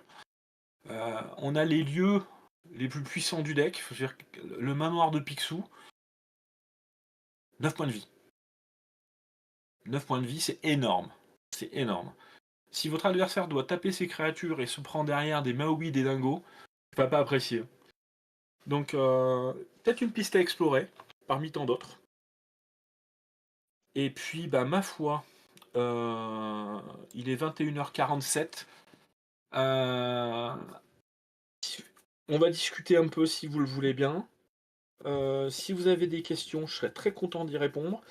Le document que j'ai mis là, je vais le compléter parce que là, je me rends compte que j'ai dégrossi, mais j'ai pas été au fond des notions. Je le donnerai disponible quand j'aurai terminé. Il y a tout un paquet de textes, mais c'est très très long à mettre en place et le PDF, il sera dispo. Vous pourrez le prendre, vous en ferez bien ce que vous voulez. C'est cadeau, c'est pour moi. Et puis, ma foi, merci beaucoup d'être resté, de m'avoir écouté, et puis d'avoir un peu partagé ce petit moment, parce que c'était bien sympa. Et puis vous me pardonnerez mes errances, hein, c'est une première pour moi, et c'était bien sympa. Vélez les copains. Merci beaucoup à toi, Papa Ours. Merci, papa. Merci, c'était top. Vous Merci avez beaucoup. sans doute pas appris grand chose, mais ça peut éventuellement donner des pistes et puis discuter un petit peu de méta, de deck et de vos decks respectifs. Ouais, moi j'aurais une question. C'est sur les Ice Blocks. Moi j'en suis arrivé à la conclusion qu'en fait, dans tous les match-ups que je fais, dans la main de départ, moi je veux toujours aller chercher Tu veux un un Ice Block. Tu veux un Ice Et en Block. fait, du coup, je suis remonté à 4 Ice Blocks. Et du coup, là, j'ai vu que sur toutes tes decklists, là, t'en mettais que 3. Et Alors, moi, je sais que même, il y a pas mal de parties où j'ai 2-3 Ice Blocks, et plus j'en ai, plus je suis heureux, quoi. Ice Block, c'est des trades garantis en ta faveur. C'est ça. C'est des bagarres qui passent à coup sûr, des médusas qui vont prendre des très très grosses bêtes. Ouais, mais c'est non ancrable. Et oui, il y a t'as toujours envie d'en jouer 4 si tu veux. Tu te poses la question de savoir si c'est suffisant ou pas. J'ai record ou pas toi Sachant qu'en plus, je joue pas les médusas, moi. Donc, toute ma gestion, c'est les grosses Sissou et les petites Sissou et Alors, les bagarres. j'ai un peu pour principe de dire que autant, c'est un peu comme dans Amber Steel, où quand dans Amber Steel, j'aime bien jouer autant d'Ursula que de Zeus, et ben je vais jouer autant d'Ice Block que de grosses Sissou. Je joue 3 grosses Sissou, j'ai 3 Ice Block. À peu près le délire. Et si je joue toute ma gestion de board sur la grosse Sissou, je vais rentrer éventuellement le 4e Ice Block. Là par contre je suis d'accord. Si tu joues beaucoup de BP, t'as grand intérêt à jouer beaucoup d'Ice Block. C'est ça aussi qui va faire ta balance entre les deux. On en avait déjà discuté. Et j'aime bien dire que dans un deck, j'aime bien avoir 6 clean board. Je considère que grosse Sissou est un clean board, que BP est un clean board. Si je joue 3 BP, 3 grosses 6 sous, je vais jouer 3 Ice Block, je suis pas mal. Si je joue 4-4-2, ça me va aussi. Ça me va très bien. Et en plus, c'est de la bouffe à Flowersham, c'est très très bien. Même si, on en revient toujours à cette phrase, Ice Block, c'est une des meilleures cartes du deck, t'as pas envie de la faire bouffer à Flowersham. Mais parfois, t'as pas le choix. C'est que des fois, je suis bloqué, du coup, j'en fais souvent bouffer un. Donc derrière, je suis content parce que je sais que j'en ai encore 3 et que j'ai de fortes chances d'en choper un petit. Alors, Et ouais. mais non, mais je suis complètement d'accord avec ce que tu dis, hein. Mais il y a des moments où, comme tu le dis, t'as pas le choix. Parce que jouer un petit objet comme ça de plus, c'est une carte de gestion, une carte de rampe en moins aussi, hein. La balance, elle est compliquée. Et l'assaisonnement du quadriptyque, oh, ça fait classe, ça fait très professionnel quadriptyque, j'aime beaucoup. Attends, je reviens dessus. Hop, hop. Ce que je disais au début, si j'y arrive. Tac, tac, tac, tac, tac, tac.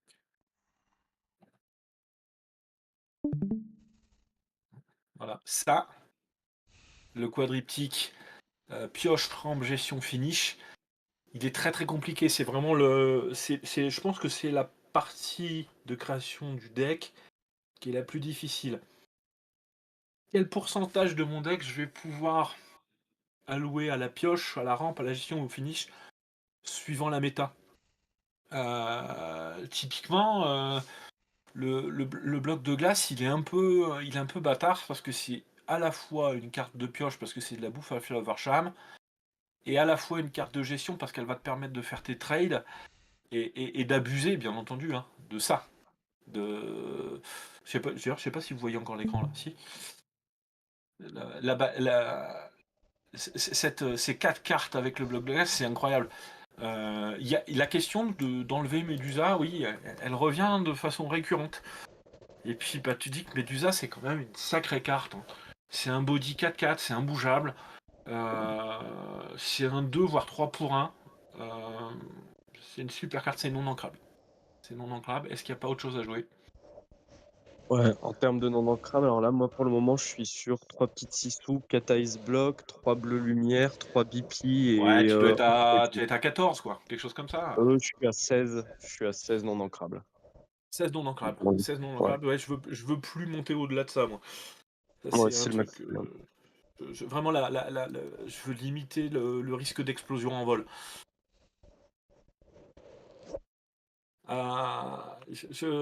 C'est compliqué cette histoire d'Ice Block. La carte est vraiment extrêmement forte. D'ailleurs, tu regardes la liste de Kyu. Je crois qu'il est en 4 Ice Block, 4 6 je veux pas dire de bêtises. Oui, je crois que c'est un truc comme ça, ouais. Ouais, et il joue qu'un seul BP. Je dis pas de bêtises non plus. Oui, ouais. Ouais, c'est ça, hein, c'est ça. Ouais, c'est ça. De tête, c'est à peu près ça, ouais. Donc tu vois, ça marche, il n'y a pas de problème, ça match. Ouais, tu vois rien, ouais, c'est ça. 4 grosses 6 sous, 4 visions, et tiens, c'est marrant, j'ai pas s'il est là, et 4 ice block. Voilà, bah typiquement, voilà. Lui, il a misé tout son clean de board, il joue qu'un seul BP, son clean de board, c'est 6 sous. Autant d'ice block que de 6 sous. Ça me va très bien. Ça me va très bien. Faut accepter d'enlever les BP et de se dire que de toute façon, BP, ça prend Pat, ça prend Ursula, ça prend bien Necessities.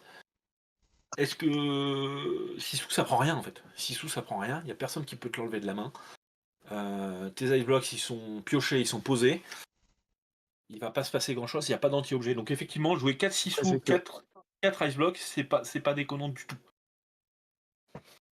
Je trouvais que qu'un BP, ça faisait un peu léger. Ouais, je pense que 2, ça va, mais 1, c'est vrai que j'ai peur de jamais le voir. Ouais, mais alors le truc, c'est que un BP, quand tu as un score de vision, on en revient à... Oui. Hein, j'étais assez fait chier avec ça. Quand tu as un score de vision à 30 et quelques, là tu as 20, 28, 20, tu as 32 de vision là, juste là, tu peux te permettre de jouer une carte en one-off. Et de toute façon, même si tu l'as pas, tu regardes ces listes, il joue des sharks. Et bah, tu te le fais discarder, bah, c'est pas grave. Tu iras éventuellement le rechercher dans un trade. Est-ce que c'est grave? Je suis pas sûr. Combien de fois quand tu jouais 3 BP, t'en avais 2 en main qui te collaient à la main et tu savais pas quoi en foutre? C'est terrible comme situation. on n'a pas, en plus on joue plus que l'huile, donc on peut pas l'ancrer. Tu veux dégager ça au typo? Waouh. Ouais. Ouais, Non, bah je pense c'est que ça, moi. Je vois quand j'en ai, quand genre en main de départ, j'ai beaucoup de non ancrables, c'est BP quoi, qui part sur typo. Mais tu vois, je pense que très honnêtement, le fait d'entrer des Maui Shark te permet de descendre tes BP et te dire ok, j'en joue moins. Je pourrais éventuellement aller la rechercher. Et Sissou, elle fait quand même. Enfin, je veux dire, elle tue. Qu'est-ce qu'elle tue pas en fait? Sissou, si tu prends Ice Block et Sissou, qu'est-ce que ça tue pas? Clochette? Les grosses créatures à 4 de force? Ah, pas tant que ça. Ah, tu vas me dire les mimes, les machins? Ouah.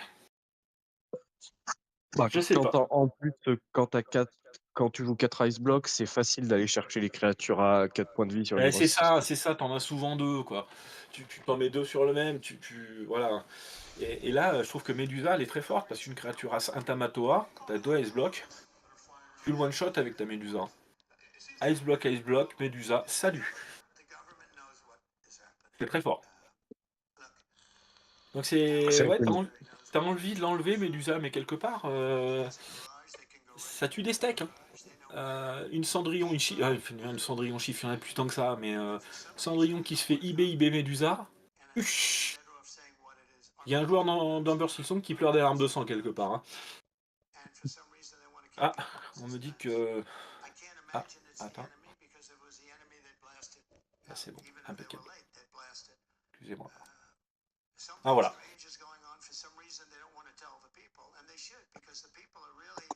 Est-ce que quelqu'un a une liste qu'il veut qu'on regarde ensemble? Un joueur bleu-rouge indécis ou autre? Moi, C'est non. si y a pas, je peux partager la mienne, mais sinon, moi, ce qu'on vient d'en discuter, hein, déjà. J'ai à peu près déjà tout dit ce qu'il y avait dedans. C'est vrai, je la connais par cœur. Oui, en plus. Je la connais bien ta liste, mais je peux aller la chercher. Si ça ne dérange pas, hein, je vais la chercher. Hein. Ah non, mais moi, il n'y a la- pas de souci. Alors, je suis sur mon c'est la- téléphone, donc ouais. Non, mais c'est la V14. Ouais, c'est la V14, tout à fait. Allez, je la prends, je la mets sur l'écran. Tac. Hop, hop, Oula. Je reviens les copains, bougez pas.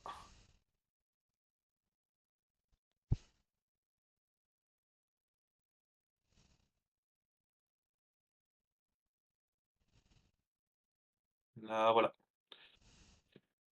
La liste de mon bon sang crit.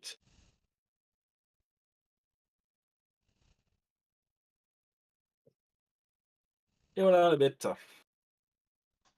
La seule différence sur ma liste, là, c'est que je suis remonté à 3 requins. Ouais. Et j'ai viré, Ouais, tu vois, on est... un Maui. Ouais, on est... Mais il me semble que je t'avais fait la remarque, justement, que j'aurais enlevé un BP. Le seul truc que j'aurais fait, je pense, ça aurait été de mettre un BP de moins et une grosse 6 ou plus.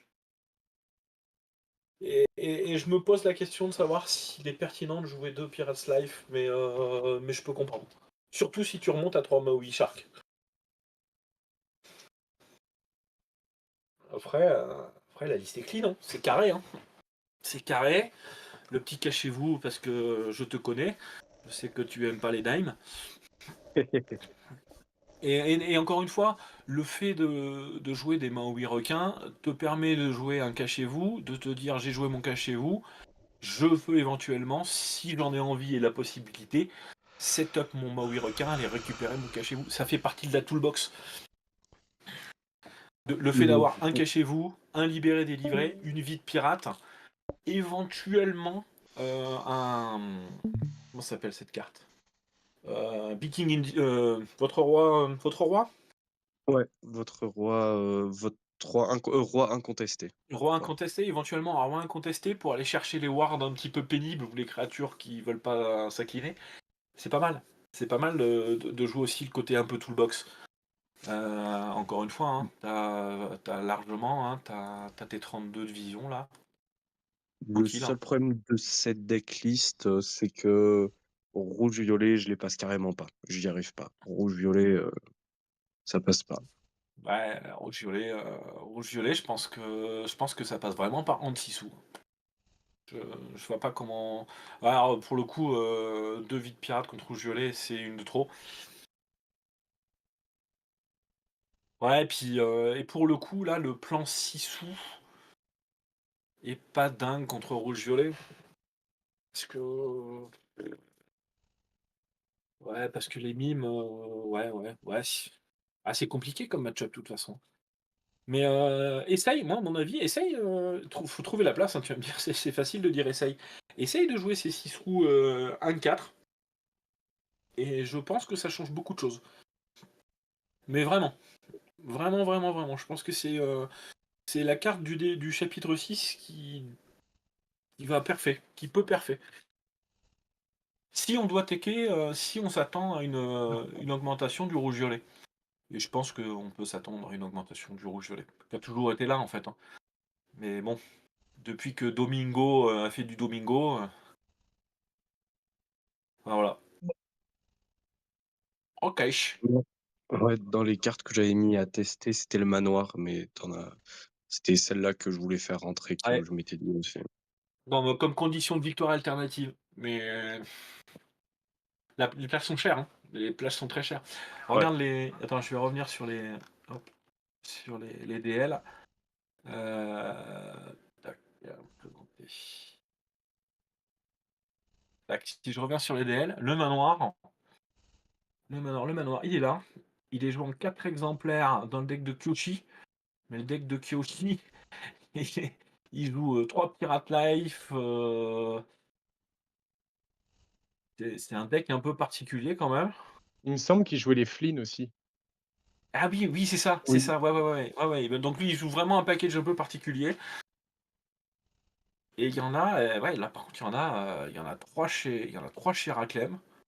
En fait, Kyoshi, Bon, bah, il jouait un un bleu aggro. rouge-violet, quoi. Oui, c'est ça. Un bleu rouge-violet. Il jouait un drain. Il jouait un bleu rouge burn.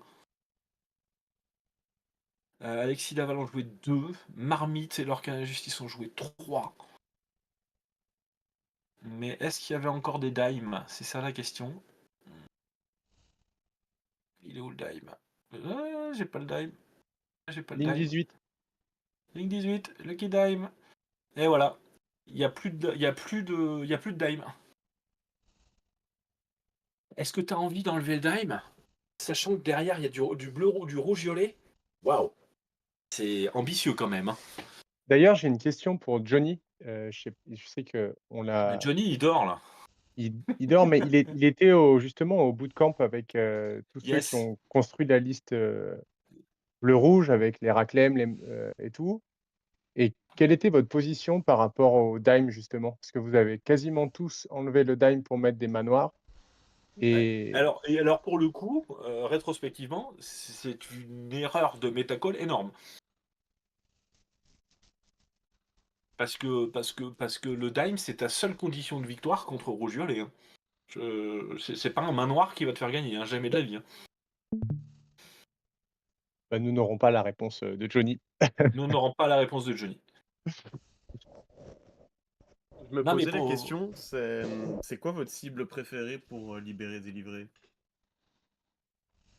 C'est Ah. pour des Maui ou enfin le Maui requin? Qu'est-ce que Non, vous pas. cherchez à... Non. J'ai envie de te dire. Il y a la Lilo qui tourne un peu dans l'Amber Steel, qui peut être une très belle cible. Parce que même si ça Ok. fait pas gagner, c'est relou. Ouais. Et puis tu sais, n'importe quelle créature que t'as pas envie de BP spécialement, qui passe pas sous tes removals, un Tamatoa, un ton, hein, en grosso modo un ton, et éventuellement même un chanteur. Un chanteur un peu relou d'Amber Steel, ça dégage. Je te donne une encre, je m'en fous. Ok, parce que moi j'ai vraiment du mal Ah, il écrit. à Il écrit. l'utiliser. Hein? J'ai Johnny vraiment est du en mal. train d'écrire dans la réponse dans le chat de la Ah table. cool. Ouais, ok. Cool. Moi, j'ai vraiment du mal à utiliser le fait de donner une encre, et puis, je sais pas, j'ai l'impression de quand je peux pas la chanter ou Bah, quoi, dépenser 5 pour ça, je trouve ça. Mais ouais. c'est un escape button quand t'as pas envie de faire un BP, si tu veux. Si t'as le board et qu'il y a vraiment qu'un truc qui te saoule, ça dégage. Ouais, ok, je comprends. Tu vois, effectivement, tu dis un shark, mais un shark redressé, tu te dis, bah, je peux pas l'élorer. Ouais, bah, prends ton encre, c'est pas grave, quoi. Ok. Merci, Billy.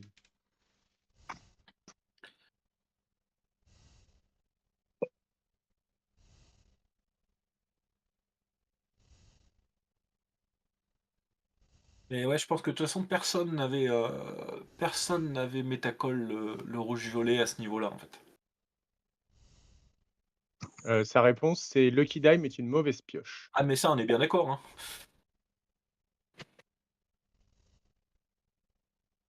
Bon, après, je suis pas sûr que Manoir, ça soit une super pioche non plus, hein. En vrai. Non, mais c'est une mauvaise pioche en crabe. Ah oui. Ça, c'est vrai. Là, il écrit, il peut pas répondre en vocal, en fait. C'est pour ça que Ouais, mais peut-être qu'il je demande. vois le. Ah, tu vois le chat? Ah, bah, je suis pas Ah obligé ouais, de lire, alors. je le vois. Je me permets de te proposer ma liste, mais après, je propose rien de novateur, hein, mais. Bon, mais c'est pas Bon, c'est grave. un mélange d'un peu tout ce qu'on a vu. Tu l'as posé où? Je te l'ai Ah, mais tu me l'as envoyé, envoyé. super. Ouais. Super, génial. Je vais la chercher.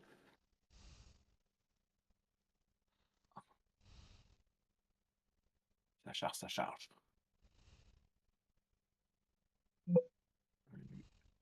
Export.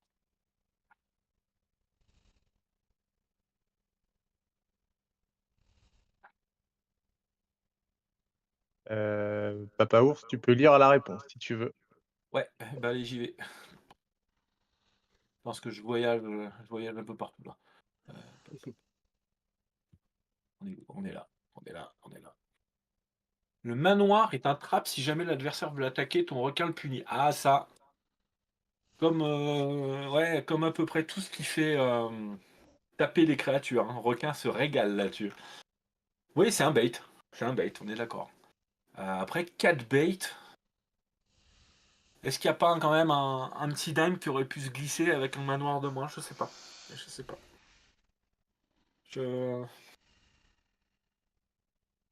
Ne plus jouer 2 dimes, je suis d'accord. Ne plus en jouer du tout, je trouve ça complexe, compliqué.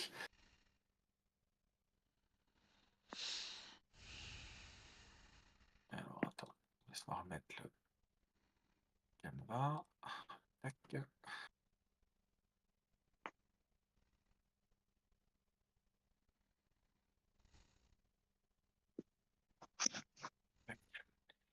Allez, notre petite Le BL. bootcamp était avant la decklist d'Artabax, qui a complètement modifié la méta. Ouais. Si tu veux, tu peux cliquer sur l'onglet View, hein, pour changer l'affichage de ma decklist dans Dreamboard. Regarde si on n'est pas beau là. Ok, parfait. Je sais pas si c'est parfait, mais je bricole avec les moyens du bord.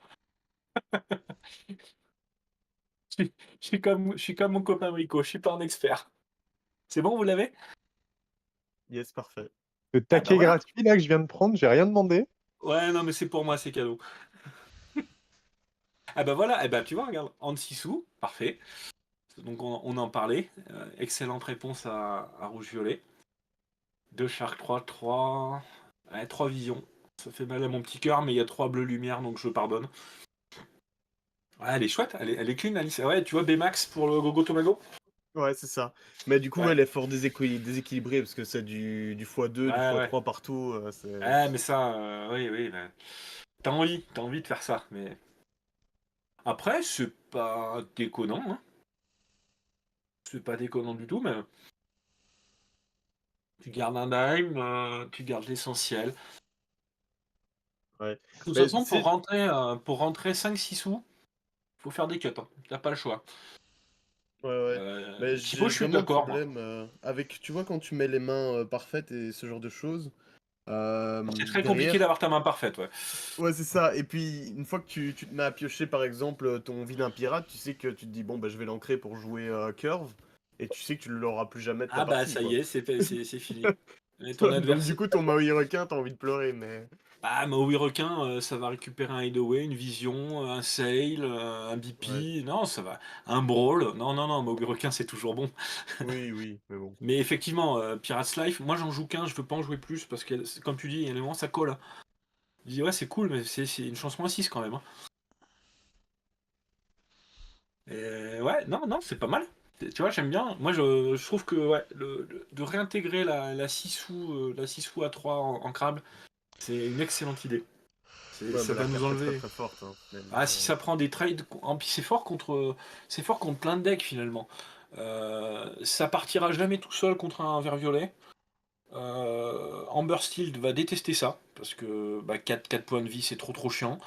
Rouge violet, tu vas matcher son merde, j'ai perdu son nom. Son Flynn. Son Flynn, tu vas matcher son Flynn, tu vas prendre un trade éventuellement. Dans le mirror, t'as pas envie de laisser une bête qui l'aura 2 non plus trop longtemps. Non, c'est fort, c'est vraiment très très fort. Hein. Si on n'avait pas autant besoin de la petite Sissou ancrable pour tuer les ondins et autres saloperies, il y a longtemps que j'aurais fait le cut et que je serais repassé sur l'autre. Hein. En plus, c'est ancrable. Alléluia. Trop fort. Non, mais la carte est très très forte, je trouve. La Elle carte s'adapte à est... tellement de decks et. Enfin, ouais, elle l'aura 2. Bon, ça, c'est moins intéressant dans le bleu-rouge, mais. Mais ça peut faire la diff. Tu sais, tu as ton dime de setup, ça tombe, ça fait de l'or. Hein. Ouais, c'est ça. C'est comme un BMAX. Hein. Ça paye pas de mine, mais ça fait de l'or. Hein. Non, non, elle est cool la liste. Elle est cool. Mais effectivement, il y a un petit peu trop de off et de machin, mais bon. Bah, moi, Typo, tu vois, dans les cartes que je voudrais ne plus jouer, il y a Typo. Que je trouve extrêmement mauvais finalement. Bah ouais, quand on a parlé, j'avoue que je me suis dit que je l'enlèverais bien pour rajouter. Typo, j'aime pas du tout. Bagarre, c'est dégueulasse. Hein. Ouais, mais bon, on peut pas s'en mais encore passer, une fois, malheureusement, ouais. encore une fois, on n'a pas le choix. Mais Ouais. c'est un extra, c'est super mauvais comme removal. Mais par contre, ouais, Typo, ça me sort par les yeux, quoi. Oh là là là là là. Pff. Regarde, depuis qu'on a Sail, tu te dis, ouais, non mais. C'est quoi cette daube? Ça aide quand on est censé brick, quoi, mais.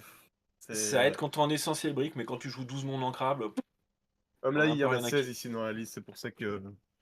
Ouais, bon. C'est Alors, difficile à me séparer de Typo, ouais. garde un peu de typo quand même. Ouais, voilà. Mais ouais, il y a des listes à 12 mondes ancrables. Hein. Tu te dis, ouais, bon. Ouais, typo, c'est cool, ça fait ramper, mais est-ce que je veux pas 2 ancrables de plus et jouer 4 bleu lumière et basta, quoi. Et ça sera peut-être un hard mulligan pour aller chercher le sail. On s'en fout.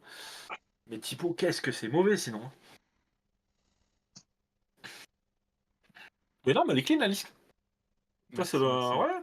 Et puis ça doit pas trop mal résister à. Ouais, je veux dire, ça va pas gagner contre aggro, mais il y a un peu de board. Ouais, je pense que le Bah... défaut, c'est qu'il y a un peu de tout et donc elle est très instable, mais qu'il y a des réponses à un peu tout du coup aussi, mais il faut tomber dessus, quoi. parce que, encore une fois, t'as un joli score. Enfin, non, t'as un joli score de vision. Oui, oui, oui, t'as 15. Ouais, non, t'es pas mal, t'es pas mal. Ah, par contre, 3 talas, c'est non. Hein. Ça, c'est pilori, Ouais. ça. Non, Ok, mais on talas, va c'est enlever un 4. typo et mettre une Non, mais tabla. ça, non, talas, c'est non.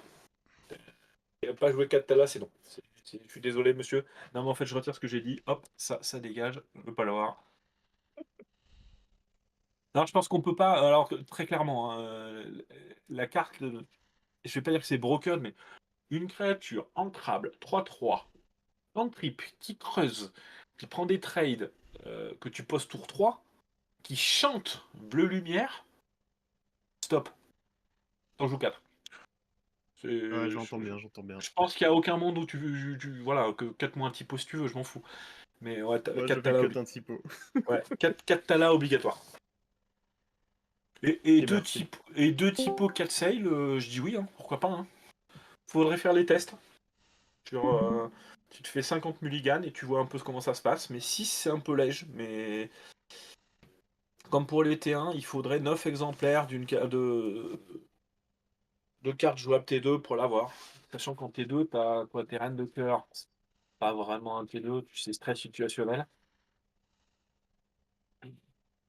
Ouais. Ouais. C'est ça qui est bien, c'est qu'en fait, d'avoir 4 typos et 4 sales, tu sais qu'au T2, t'as très peu de chances de ne pas faire l'un des deux, quoi. Mais ouais, il y a peut-être effectivement un petit pot qui dégage et une talade plus, et puis t'as vraiment de la présence sur le board, donc tu peux peut-être te permettre. Ouais. Merci pour tes retours. Mais j'avoue que la decklist du cul m'intéresse fortement aussi. Alors par contre, je vous encourage à la jouer, hein, parce que c'est extrêmement rigolo. Hein. Et quand tu vas voir la tête de ton oppo, quand tu vas commencer à faire Moana T1 et Jim au T4, ça fait drôle. Hein. Kaya Et puis c'est l'avait rigolo. fait d'ailleurs. Tu sais, tu me l'avais envoyé la liste. Je l'avais essayé juste avant les LCQ. On s'était entraîné avec. Je l'avais joué un peu contre son vert gris. Il n'avait pas trop Ouais. aimé avec tous les lieux. Ah, c'est particulier, hein, mais. Attends. Hop, j'ai un petit problème de casque. Mais oui, je dis pas que j'ai pas révolutionné la méta, hein, mais ouais, c'est une autre façon de le jouer, puis c'est un peu rigolo, quoi. Je vais jouer ça en MFL, tu vas voir. Et Eh ben juste voilà, un monsieur dernier Nain. truc par Ouais. rapport à ma decklist, le Maui à 5. 2, ça te paraît pas trop peu? Oh non, non, ça me Non? choque pas. Ok. Ça me choque Ok. pas. Non, c'est pas. Après, tu joues des Vita, tu joues la Sissou, tu peux prendre des trailers lui. Non, c'est pas déconnant. Et puis encore une Ok. fois, hein, si tu veux commencer à rentrer un Bmax, un machin, un truc, un milieu, il faut faire de la place quelque part. Hein. Ouais, c'est ça. Je pense que tu peux pas cut ta Draw Engine. Donc t'as combien d'objets là? Ah, 1, 4, 5, 6, 7, 8, 9. 9 objets, 1, c'est parfait.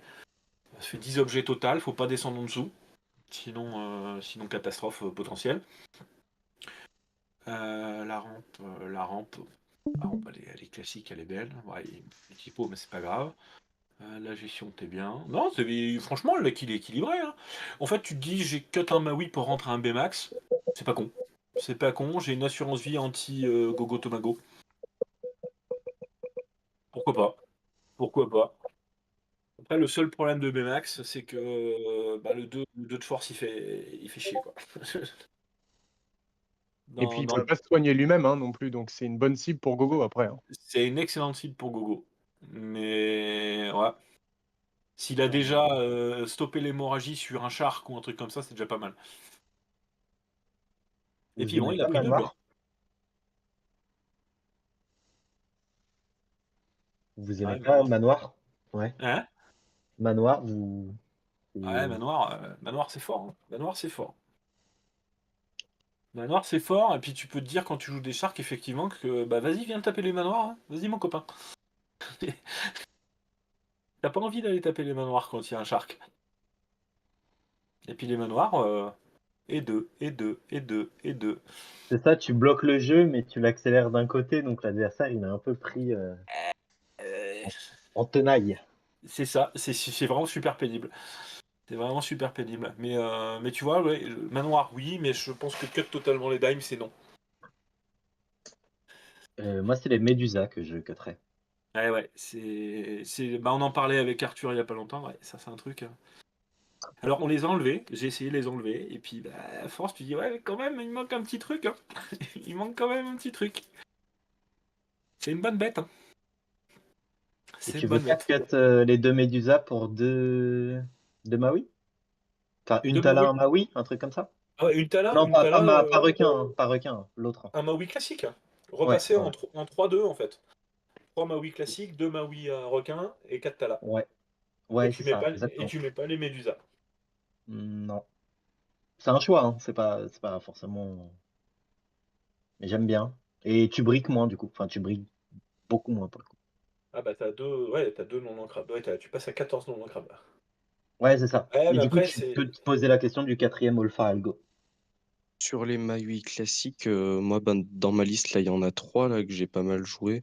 Et franchement, à force, j'ai trouvé que 3 ça faisait beaucoup. En fait, j'ai trouvé Ah que ouais, mais 3, je les ça. voyais un peu trop souvent, là, ce qu'à mon goût, quoi.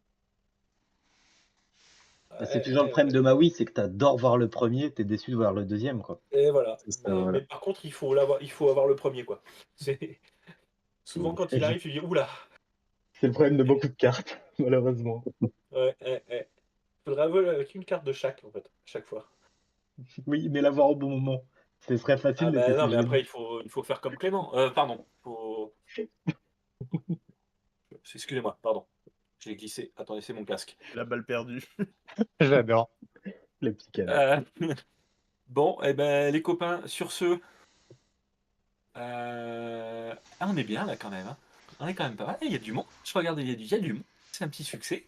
Ça fait plaisir. C'est ton charisme, ça. Ouais, t'as raison. Attends, je vais remettre la page de garde.